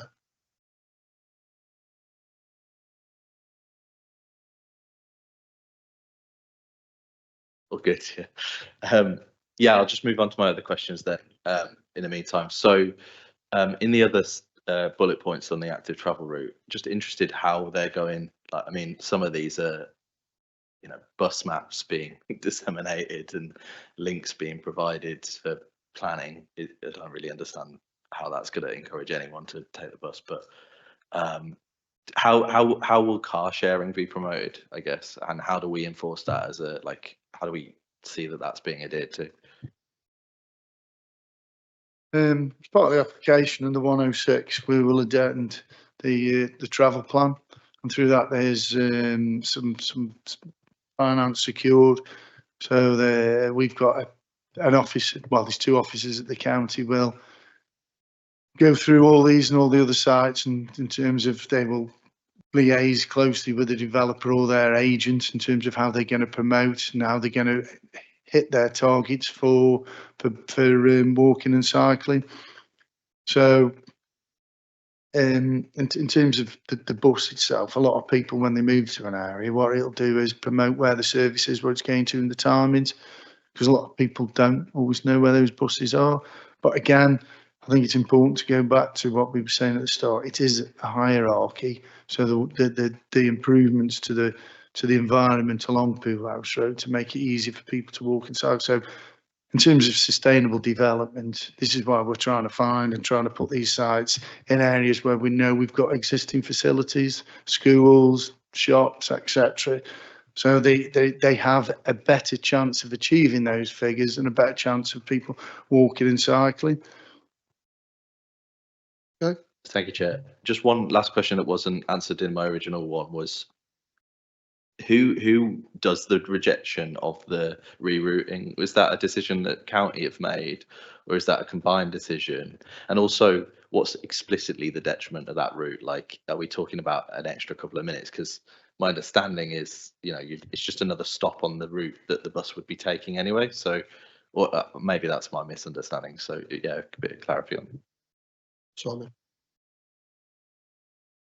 Yeah, I think the final decision, we when we went through all the information and the discussions with our passenger transport people, we couldn't get a bus service up there, so we made that decision at that point that we wouldn't pursue that through the planning process. Does that answer your question? Only slightly. What went into the decision that said that you can't? The decision, because when we spoke to our passenger transport people, like I said, they felt we couldn't, the detriment in terms of, I know what you're saying about there, but if you zoom out of the plan and see where the bus stops on Plank Lane serves a larger area in Wombourne. So if we, don't know if we can find it.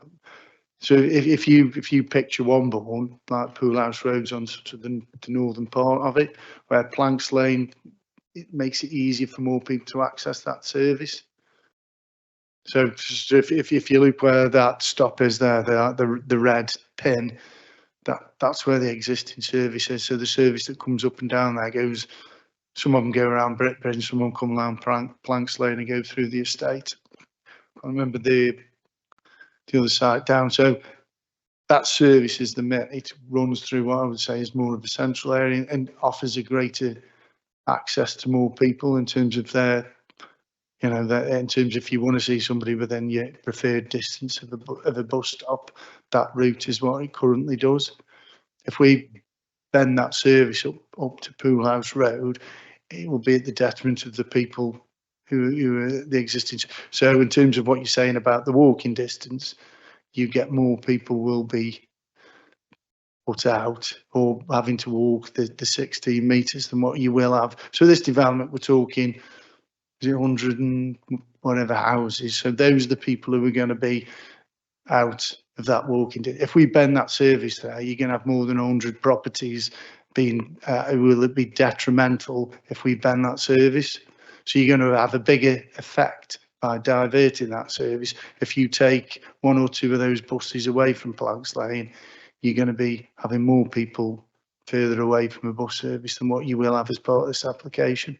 If that makes sense. That's right.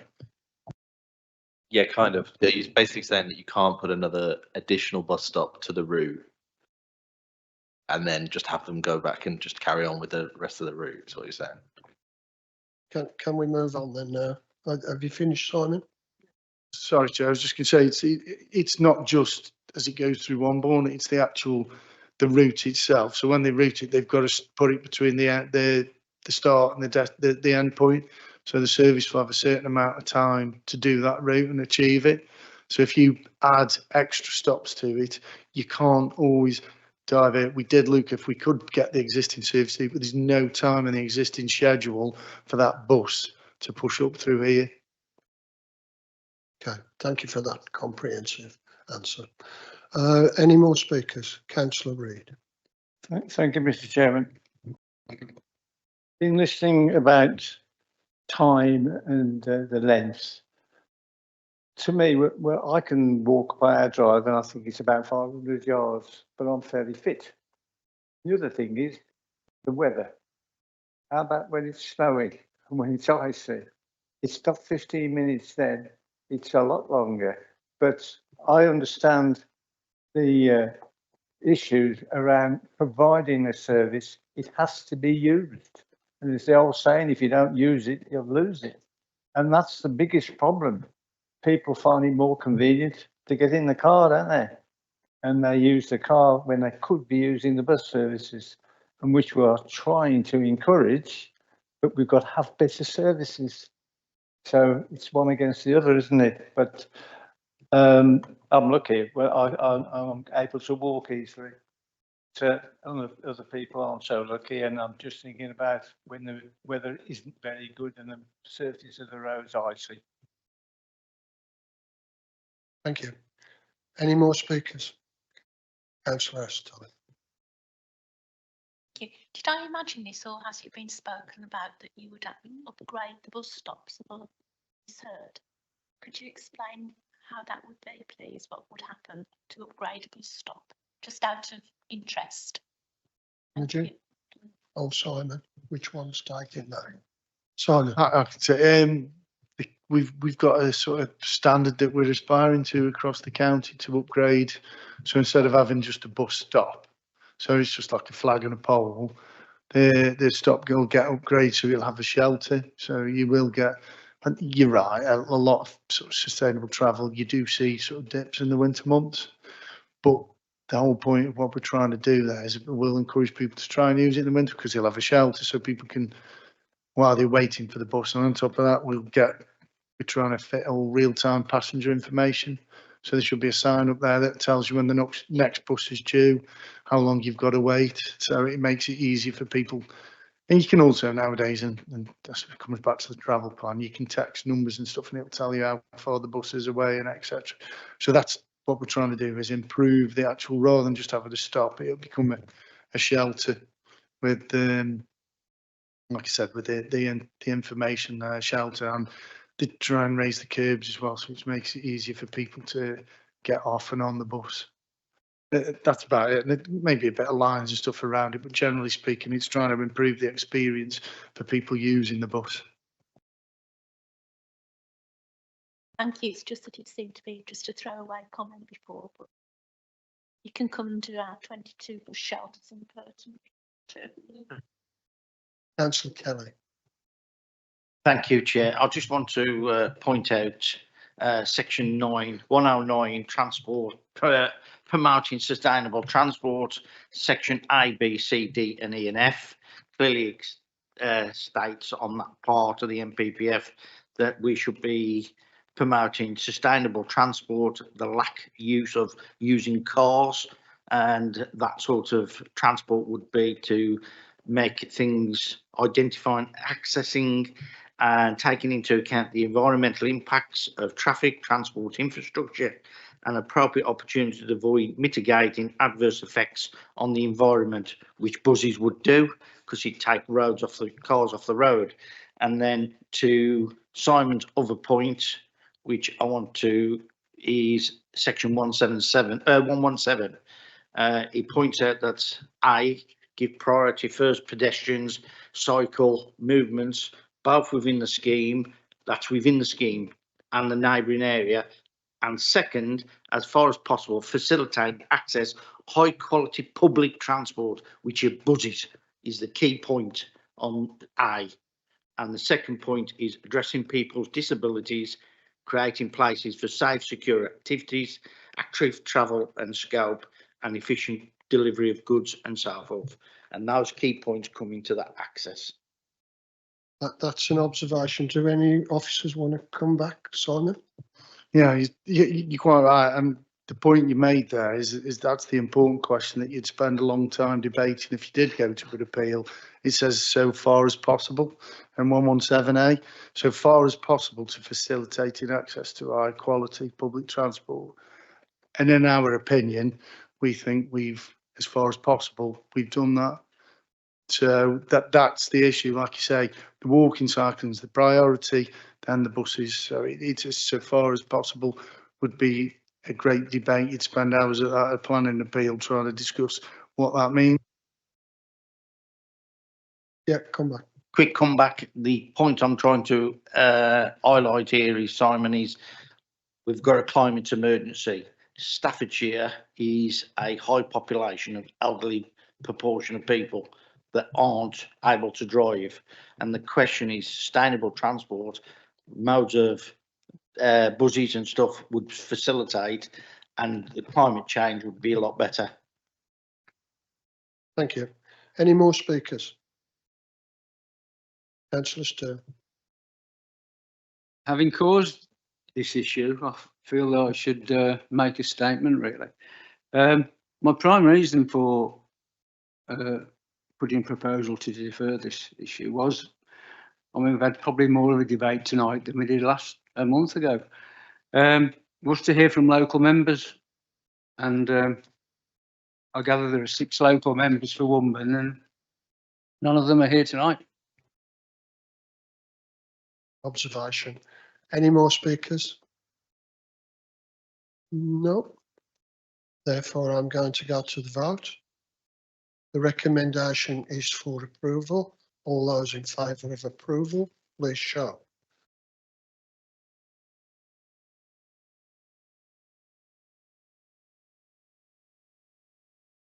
Ten. All those against approval, please show. Any abstentions? So that's approved. 10 votes for, none against, 2 abstentions. That application is approved. Thank you. Members, I'm conscious we're nearly 2 hours. Do you want a comfort break? Yep. We'll have a break for 3 minutes, comfort break. Thank you.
Can everybody get back to the seats then, please?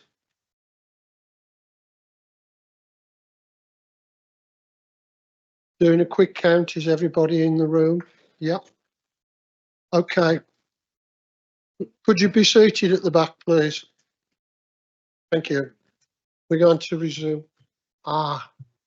Councillor Reid's not here. Well spotted. To those viewing us, please bear with us while we get another member in on the planning committee. Thank you.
Okay, members, please be seated. Yes, thank you.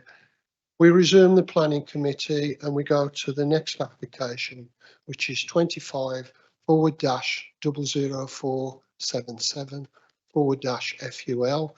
This is Kelsoll's Building Merchants Wood Lane, Great Sarden. And this one's with Jess, so it's over to Jess to outline it. Thank you. Thank you, Chair. I just want to note that this application is only before planning committee tonight because planning committee have the delegated authority to approve public right of way diversions, and that is the only reason why this is before you tonight, because there is a public right of way diversion as part of this application. So I'll move on to the discussion of the application now. This application seeks planning permission for the demolition of the existing builders merchants and replacement of this with 4 5-bedroom dwelling houses. The application site lies in the village of Great Sarden and in the West Midlands Greenbelt. As the council can only currently demonstrate a 0.8-year housing land supply, the tilted balance is in effect for applications proposing new dwellings. The tilted balance sets out that new dwellings should only be refused where there are significant reasons to justify a refusal.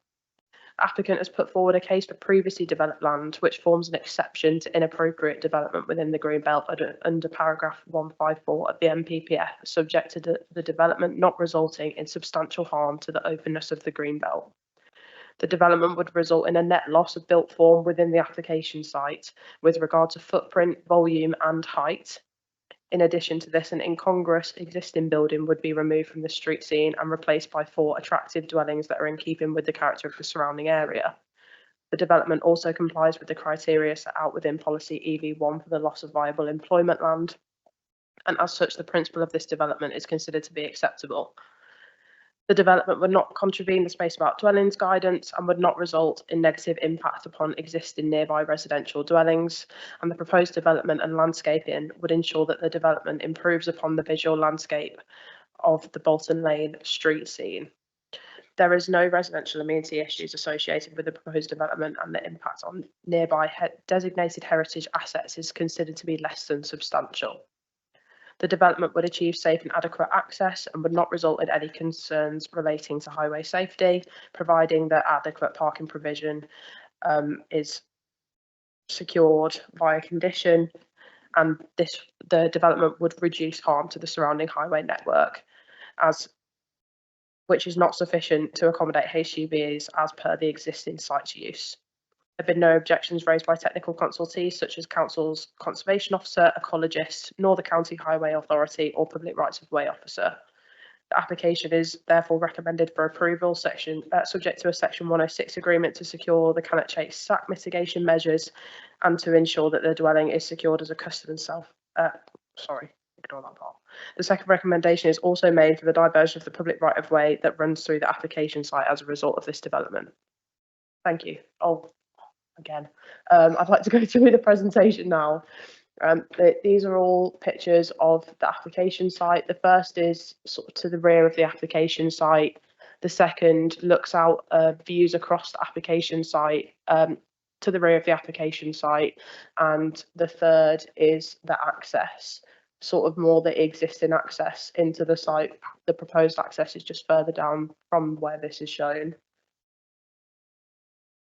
All of these three photos show the existing building, which is to be demolished and replaced by 4 dwellings. This is the application site in relation to the village. This is the proposed site plan, which shows obviously the 4 dwellings within the application site. There's 3 towards the rear and then 1 towards the front. This is the first house type, of which there are 2. There's 2 of each house type across the site. This is the second house type. And also all of the houses are supplemented by detached garages, all of which look like this. This is the street scene, how the development will look. Yeah,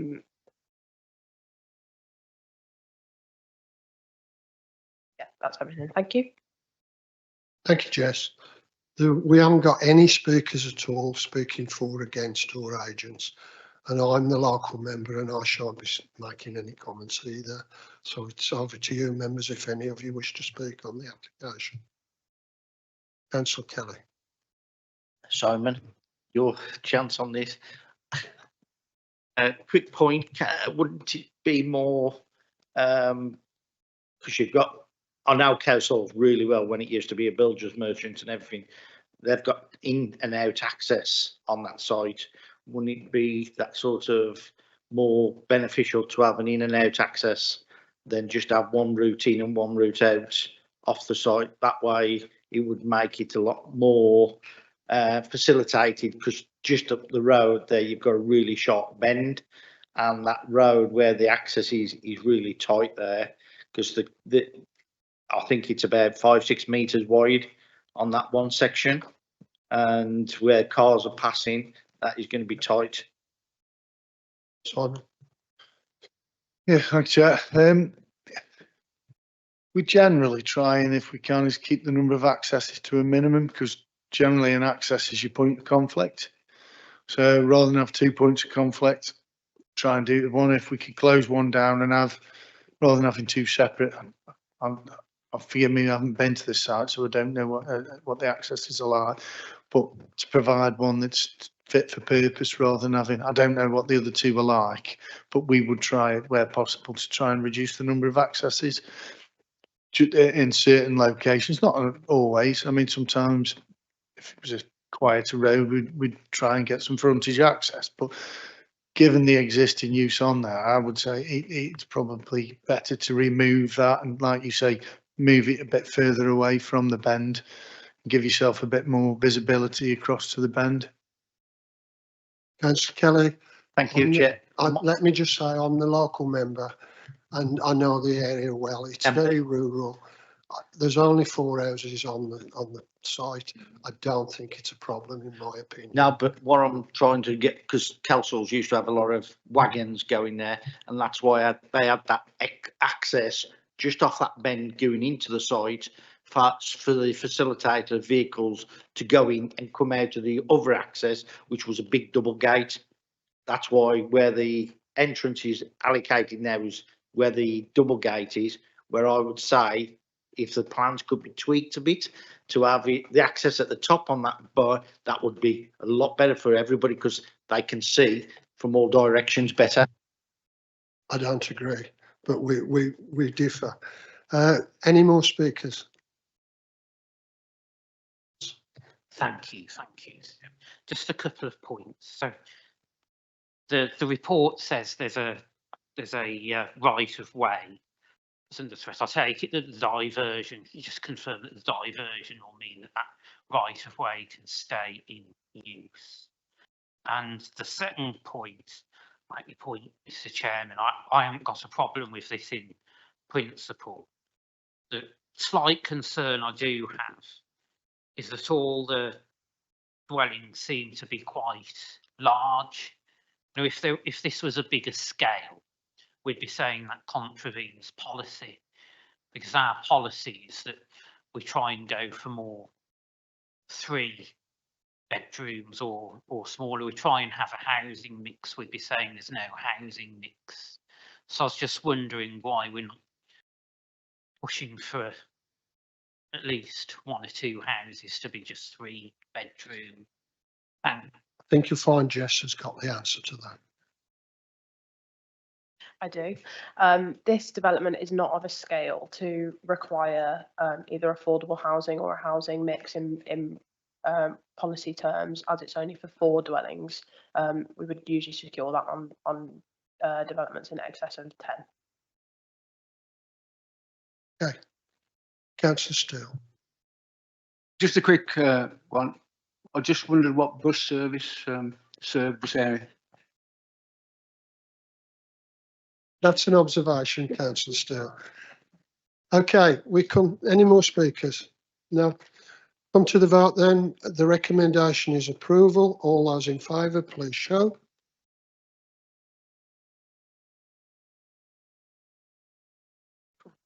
That's unanimous, so that application is approved. Thank you.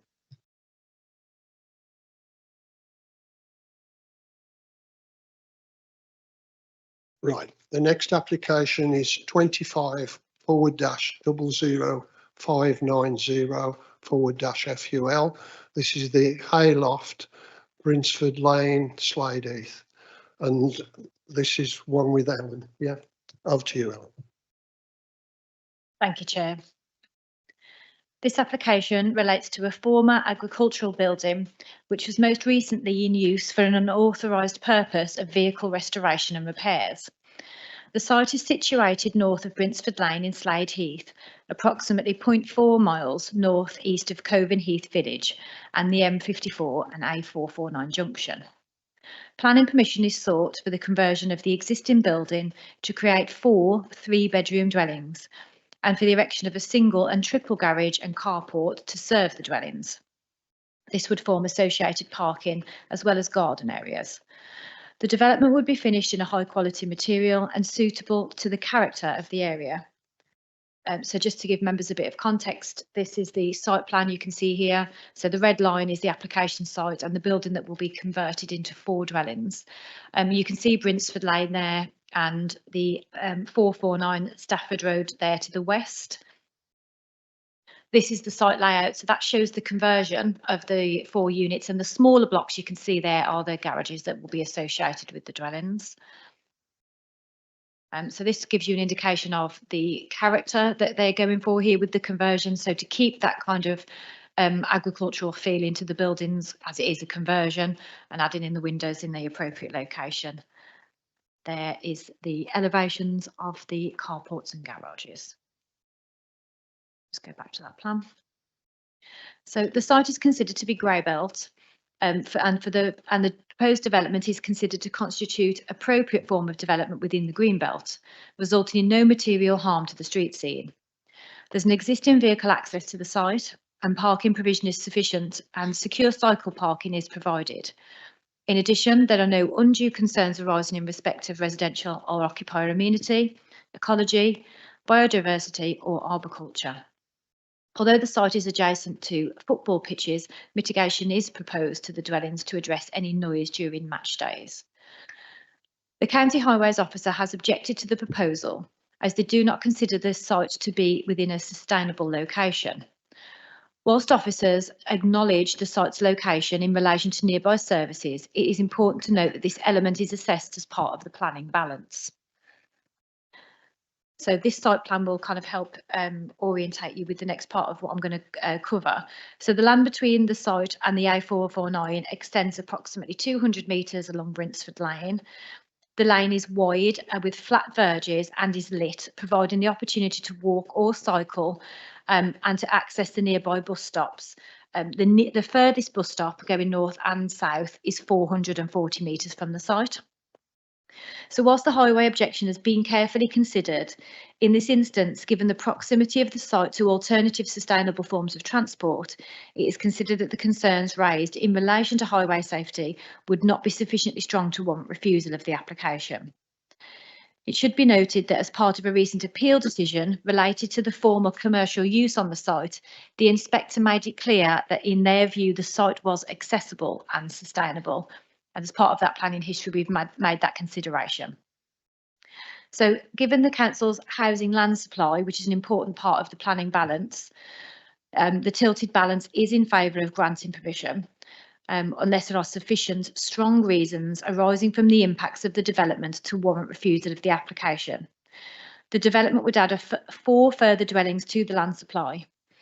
The proposal is considered compliant with both national and local planning policy and associated guidance, and despite the highway's objection, the balance is considered to weigh in favour of the development. As such, the recommendation is for approval, subject to conditions, as well as a legal agreement for a contribution towards the Cannock Chase SAC payment.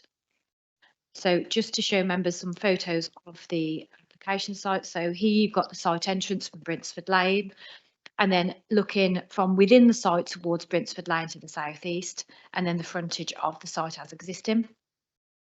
This is the front elevation of the existing building to be converted, and then looking east across the site towards the adjacent properties where there's neighbouring residential units. And these 2 slides show you the front and the rear of the existing building. The square extension you can see there on the right hand side will be removed.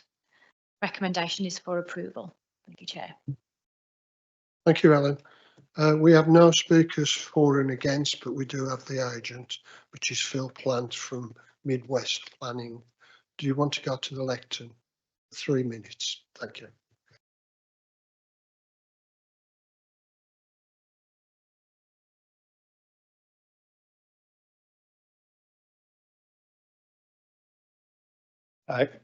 Good evening, members of the committee. Thank you for the opportunity to speak in support of this application. My name is Phil Plant.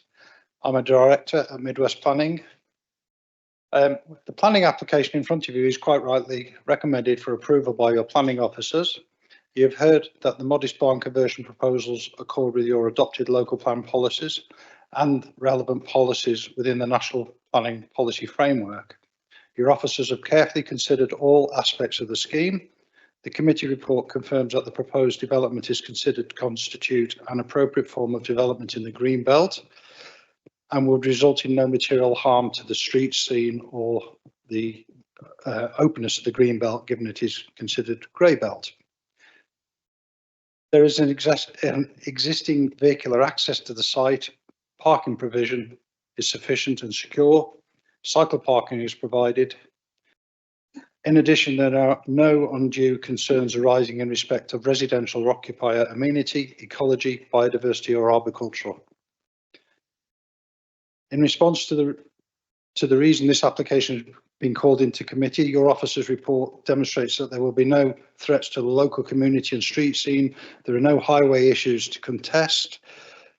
You also have comfort that a robust and extensive set of planning conditions making the proposal compliant with both national and local planning policies and associated guidance. As such, the balance is tilted in favour of the development, and therefore recommendation is for approval subject to conditions. To conclude, we ask you to follow your officer's professional recommendation to approve the scheme. They have confirmed to you that there are no technical grounds to refuse this local and national policy compliant scheme. Thank you very much. Thank you, Mr. Plant. I'll go to the local members. Councillor Sutton and Holmes, do you wish to speak? Thank you, Chair. Having looked and viewed this particular application, I can't see any reason why we shouldn't support it. In view of the eyesore that it has been for some years, anything would be better than what is at this moment in time, but I reserve my right to speak. Councillor Holmes, do you want to? Nothing to add, thank you. I had a feeling you wouldn't. Thank you. Therefore, I go to the vote. I didn't see you indicate. Councillor Kelly. Thank you, Chair. I know the site really well. My only concern, I'm not against the application. My only concern is, as it was mentioned by Helen, walking from that site to the 449, there's no path whatsoever. And that would, you know, I know that really site because casual football ground. I've gone there many a time. Parking on the side grass verge, it's all grass. There's two street lights, I should say, very small ones. And my concern would be, is there anything from Simon's element that we could say to help put some pathway for safety for the residents that are going to occupy that land? Helen. Yeah, thank you. You're absolutely right. There's no footpath. It's a flat, wide verge. So for those members who aren't as familiar with it, it's not a kind of a steep V-shaped verge. It's flat. So it is walkable. It's not ideal. I will be perfectly honest about that because it's not surfaced, but it is only 200 metres and it is lit, which I do think is quite key here. So if you did want to walk to the 449, you can do. The objections raised by Highways colleagues are not about safe access into the site. It's all about really just walking to an alternative provision. The bus route again is good north and south, and the bus service is actually quite close in terms of the stops, and there is a refuge to be able to cross over onto the 449 if you're going north. So on balance, we do think it's acceptable. There's 4 units. There's not a lot of people going to be walking in and out of there. It's not like we've got a bigger estate that we're dealing with, which I think then the balance might be tilted. But given the fact we've got no 5-year supply and this is 4 windfall houses, as we would call them, we think it's worthwhile pursuing in this regard. Thank you, Chair. Thank you, Chair. Just quick comment. I agree, yeah, but putting as I say, a bit of a hardcore path, not a tarmac path, but a cheap version of a pathway to help facilitate that would be, because you've also got right next door to that, you've got the canal gate where moorers live, and on that side then you've got the football ground, and when they have cup games on there, that can be absolutely chocker. And I mean, it will get busy at times because that is a Northern Prem football team. Yeah, and I don't disagree with anything you said. I just think we've got to look what we need to make this development acceptable. And I think with it being 4 dwellings, we just wouldn't be able to justify that. Plus, you do then have the maintenance of that path after, and you know the issues that potentially come with that. So I think on balance, we would have to go with it as drafted. But I appreciate your point, Councillor Kelly. Thank you. Okay. Councillor Steele. It's a question on planning balance. This is 200 metres away, and so Highways objected, whereas Womburn was 1100 metres away, and that was okay. So what percentage is supplying houses? What's the value of that in the planning balance? Yeah, it's a good point. To be clear, though, they're not objecting on the location of the bus stop. They're objecting on the fact that it's not the easiest thing to get to the bus stop. So there's a difference there. And we're looking at a much bigger scheme when we were in Womburn. But I think what we've got to remember is when we're looking at any site, that this is called a windfall site. It's not allocated in the plan. So it's 4 additional homes that will add to the supply. And the fact that we've got a 5-year land supply that's 0.8, it's one of the lowest top 10% in the country. We've got to afford significant weight to any supply of homes that will add to that. We're receiving, appeal decisions at the moment where if it's 1 dwelling, the inspector is adding that quite weightedly in the balance, just because of our lack of a supply. But I think it's slightly different nuance from Womburn, given the fact that that was a bigger scheme and it wasn't an objection on the distance of the bus stop. If that's clear. Thanks, Chair. Well, no, it doesn't help us come to a decision weighing up the planning balance, does it? If you'd have said 60, it could be 60%. Bear in mind, officers, it's a recommendation. It's for you guys to work the planning balance once you've seen all the facts. So it's a 2-way thing between members and officers.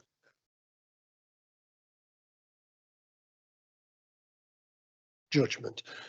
Does anybody else, Councillor Kelly? Can I just ask Simon's opinion on this, please?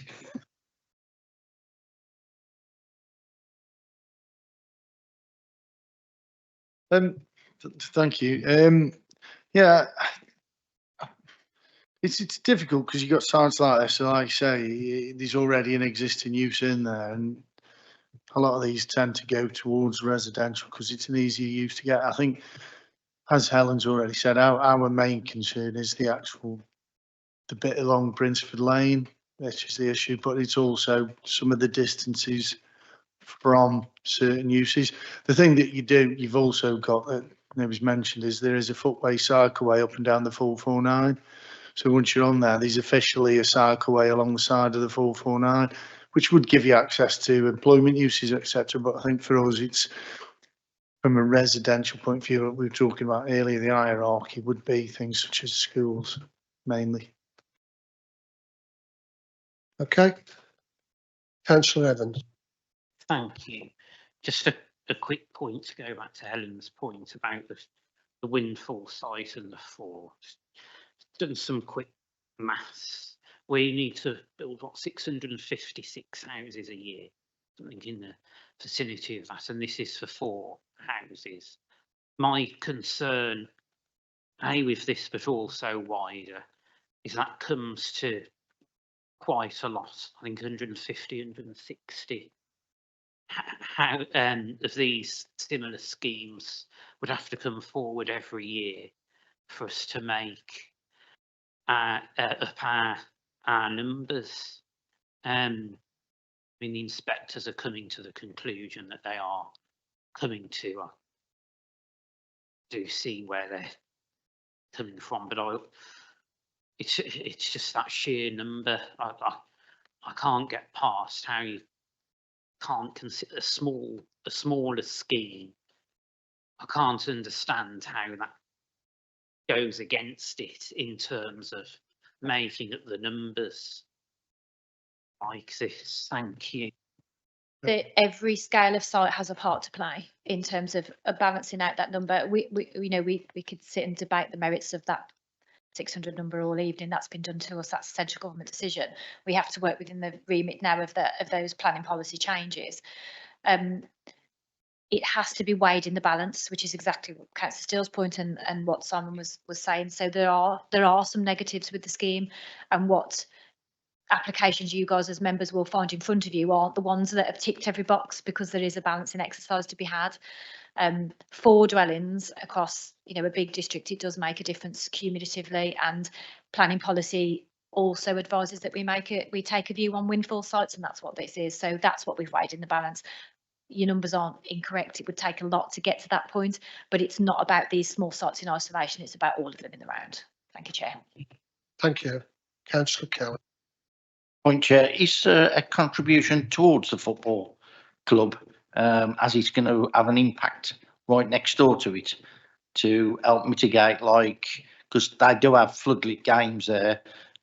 Is there going to be a mitigation element on?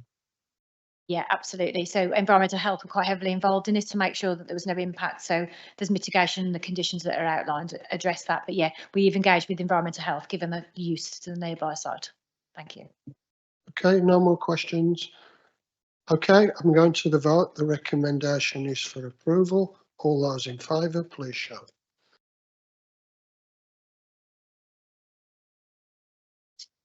That's unanimous. That application is approved.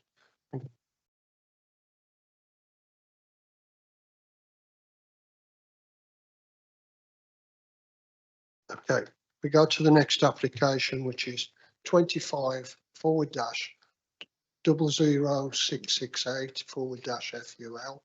This is Squirrels Rest, and it's Populars Lane, Atherton, and that one's with Imogen. Sorry. Yeah, that's with Imogen. Carry on. Thank you, Chairman. So the application seeks planning permission for a change of use to a residential gypsy and traveller site for the stationing of 4 mobile homes, 1 touring caravan, 1 amenity building, and replacement of existing hardstanding. The site is located within the West Midlands Greenbelt, and under the revised National Planning Policy Framework, it is now identified as Grey Belt land. This is a newer policy approach that recognises that not all land within the Greenbelt performs equally against the 5 purposes of the Greenbelt designation. In this case, the strategic planning team have appraised the site and considered that it would not fundamentally undermine the purposes of the remaining Greenbelt across the plan, and therefore concluded it's grey belt. The criteria to deliver the grey belt proposals include ensuring that any development would not fundamentally undermine the remaining Greenbelt, that there is a clear and demonstrable need for the type of development proposed, and that the site is in a sustainable location. In this case, all of those tests are met. The proposal secures additional pitches and sits alongside an existing site, and it does not alter the overall openness of the wider Greenbelt. The district has a very significant unmet need for gypsy and traveller accommodation, and these pitches would help address and contribute to that need. Strategic planning have advised that the use of the gypsy and traveller site, it can be considered sustainable due to its proximity to Cannock, which has a range of services and facilities such as shops, schools and public transport. The Highways Authority have not raised any objections about highway or pedestrian safety. The site is accessed on Poplar Lane, and there is a 400-metre walk from the nearest footpath which leads into Cannock. There are public rights of way nearby the site, which is along the western boundary to the north and south, which provide access to other areas. The Highways Authority have not raised any concerns in relation to sustainability. There is sufficient room within the site for parking and turning associated with the pitches and the vehicles associated with the pitches. The site falls within the zone of influence for recreational impacts on the Cannock Chase Special Area Conservation. For this reason, a financial contribution is required to mitigate additional recreational pressure, and a unilateral undertaking has been submitted to secure this payment. In summary, the application accords with the national and local planning policies, including the revised NPPF, the Planning Policy for Traveller Sites, and Core Strategy Policy H6. There are no technical objections and no adverse impacts have been identified that would outweigh the significant unmet need for traveller pitches within the district. For these reasons, the recommendation is to approve the application subject to completion of the unilateral undertaking for the Cannock Chase SAC mitigation and the planning conditions set out in the report. So just go through the pictures of the site. That is the front access, which is an existing brick-built building there. And then on the right hand side is where the pitches are going to be. Next slide, please. Yep, so that one on the right is a bit better one to show the there's existing house in there which is due to be replaced as part of the application. Next. So that's a paddock to the right of the site. Next, please, Helen. So that's the site plan. So the red line boundary is just the site at the rear to the north part of the site. Next. So that's the layout. So there's the 4 sort of larger squares are the mobile homes. On the top northern one, that is the amenity building, and then the smaller square in the middle, that is the touring caravan. Next, please, Helen. So that's just to show the context of the site existing. So there's the application site on the right hand side, which has got the sort of L shape in the middle, and then the that's not, sorry, not the application site, just south of it, and then the cream area above, sorry, yeah, that one, that's the application site, and then to the west is another gypsy traveller site. Next, please. So I think that just show this the site's a bit more to the left hand side of this picture, but shows you the edge of Cannock on the right and the built up form there. Thanks very much. Okay, Imogen, thank you for that. We've got no speakers, so it's straight to the local member, which is Councillor Ashley. Do you wish to speak? I have no comments on this, Mr. Chairman, except the recommendation. Anybody else wish to speak? Councillor Kelly.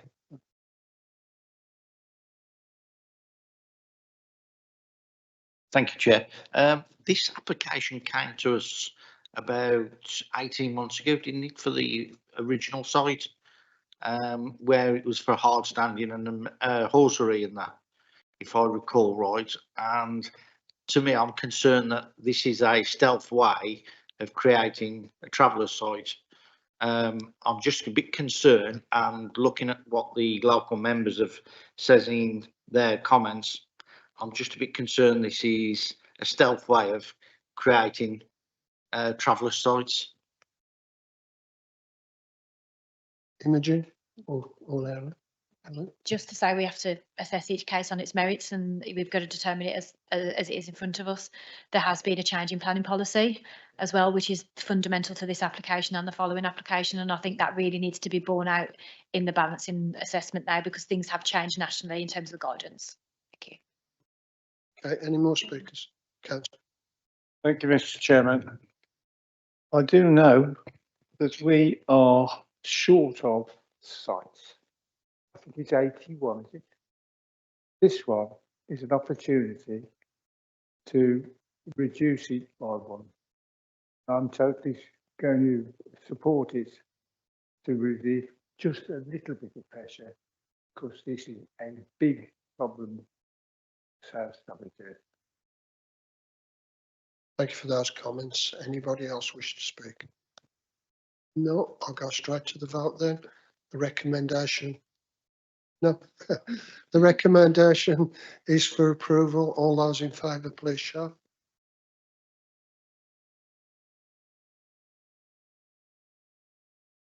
(11). Anybody against? 1. Any abstentions? That is approved. 11 votes to 1. No abstentions. That's approved. Thank you. We come to the final application on the evening, which is 25/00/091/FUL. This is for New Acre Stables, Wolverhampton Road, Penkridge. And I think Ellen's tackling this one. Over to you, Ellen. I am, Chair. Thank you very much. So this application seeks retrospective planning permission for one additional Gypsy and Traveller pitch at New Acre Stables in Penkridge. The pitch would be occupied by a family member and her 3 children, and would increase the size of the existing authorised site from 7 to 8 pitches. The proposal effectively seeks to regularise the continued stationing of a mobile home on the land immediately adjoining the lawful site. So just to show members the site itself, so we've got the site access here, and the pitch we're referring to is the one at the far south here in the red line. This one shows it in a little bit more detail, so that's existing there and proposed. Although the site falls within the West Midlands Greenbelt, under the revised NPPF, it is considered to be grey belt. This is a newer policy approach that recognises that not all land within the Greenbelt performs equally against the 5 purposes. Members will be aware that the site history as outlined in the officer report, and it is this policy change that is impacting on the recommendation and the current application. Greybelt applies to land that, while geographically within the Greenbelt, does not strongly contribute to preventing urban sprawl, preventing neighbouring towns merging, or protecting the setting of historic towns. The proposal relates to only one additional pitch. It sits alongside the existing authorised site and does not alter the overall openness of the wider Greenbelt. The district has a very significant unmet need for Gypsy and Traveller accommodation, which this pitch would help to address. The site is also located close to Penkridge, which is a main service village, offering access to shops, schools and public transport. And on this basis, the principle of the development is considered acceptable. The proposal is modest in scale, involving just one pitch, and the layout has been assessed as appropriate. Additional evergreen planting along the 449 frontage is proposed, which will provide long-term screening to help maintain the local character of the area. There are no residential neighbours who would be directly affected, and no immediate concerns have been identified. Highways officers have raised no objection to the use of the existing access, provided that a redundant access is reinstated and full height curbs to the main access, as well as surfacing of tarmac up to the boundary. There is sufficient room within the site for parking, turning for the associated pitch. The site does fall within the zone of influence for the Cannock Chase SAC, and for this reason a financial contribution will be secured through a unilateral undertaking.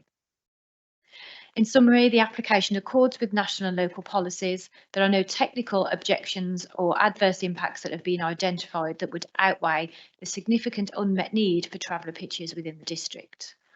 For this reason, approval is recommended. So in terms of the site, this one shows the internal layout of the site and then the parking and turning areas that are available. And this is the pitch that's being considered this evening as located on those 3 photographs. Finally, the view from the rear of the pitch towards the boundary of the site. Recommendation is for approval. Thank you, Chair. Thank you, Ellen. No speakers for and against, but we do have the agent. And the agent is Matt Carr from Matt Design Limited. You've got 3 minutes. Thank you.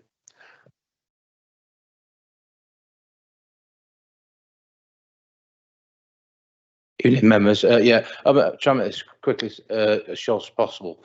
We have spoken before about these matters, and things have changed quite substantially since I think the first time I attended the planning committee. Yeah, Helen's spoke in detail, and the committee report's very comprehensive as usual. It's worth noting that some of the discussions you had earlier about the tilted balance on paragraph 11D of the National Planning Policy Framework. Paragraph 28 of the Planning Policy for Travel Sites directs decision makers towards 11D in the same way it does for houses. The government levelled up the both documents, so the same process applies, and as does the 5-year supply or demonstrable supply of sites. So that it may well be in the future you'll have to consider the same sort of application for other sites that come along and so on. But this is got some history to it. It's an extension to existing sites. The lady's in need, as are her children. It's a sustainable form of development, and we would ask that you follow the recommendation and approve the plan application. Thank you. Thank you, Mr. Carr. That was short and sweet. Thank you.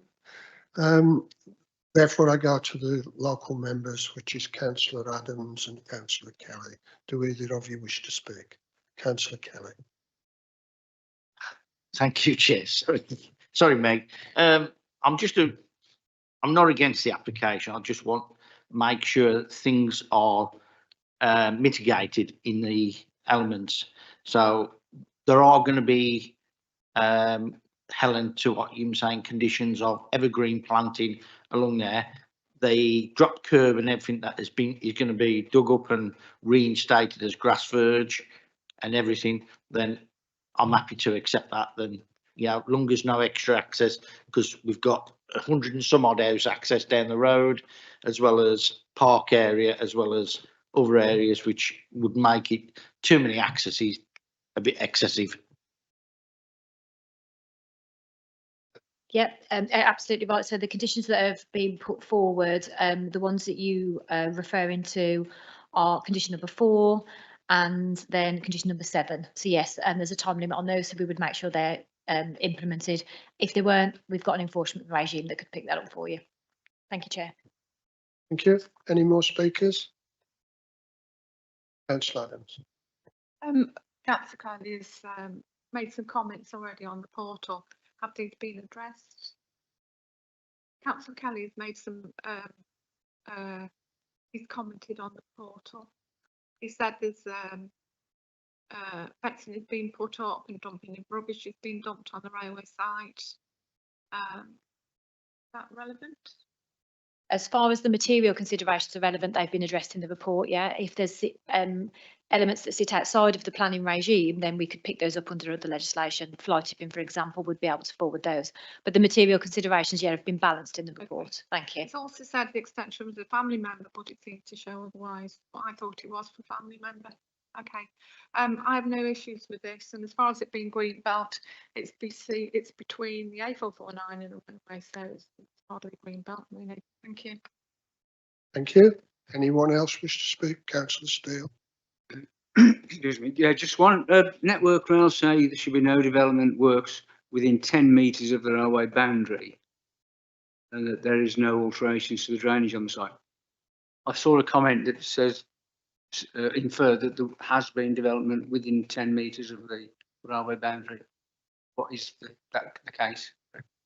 Yeah, good point. So in terms of the distance, it's 10 metres as proposed by this. So it's outside of that zone. If any development is proposed, if it requires planning permission, we consult Network Rail, and there's a permitting regime that's in place for them to cover that. And it's in order to safeguard the frequency of the trains along the railway. But at the moment, we're outside of that 10 metres. Thank you. Councillor Kelly. Thank you. Just to clarify the points that Councillor Adams has made, the sections left to that side where the fencing was put up has all been, as I say, and that's why I put the comments in, they were just left to drop down, making the site look really untidy, and as well as stuff that was being just left discarded, as well as the northern part of the site as well, which I've reported, Chair. Thank you for those comments. Anybody else wish to speak? No, I'll go to the recommendation, and the recommendation is to approve. All those in favour, please show.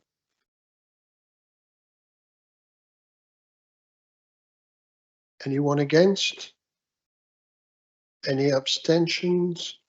That application is approved 11 to 1. Thank you. There's nothing else on the agenda, isn't there? Okay. Well, members, you can go home now, and thank you very much. Thank you. Good night.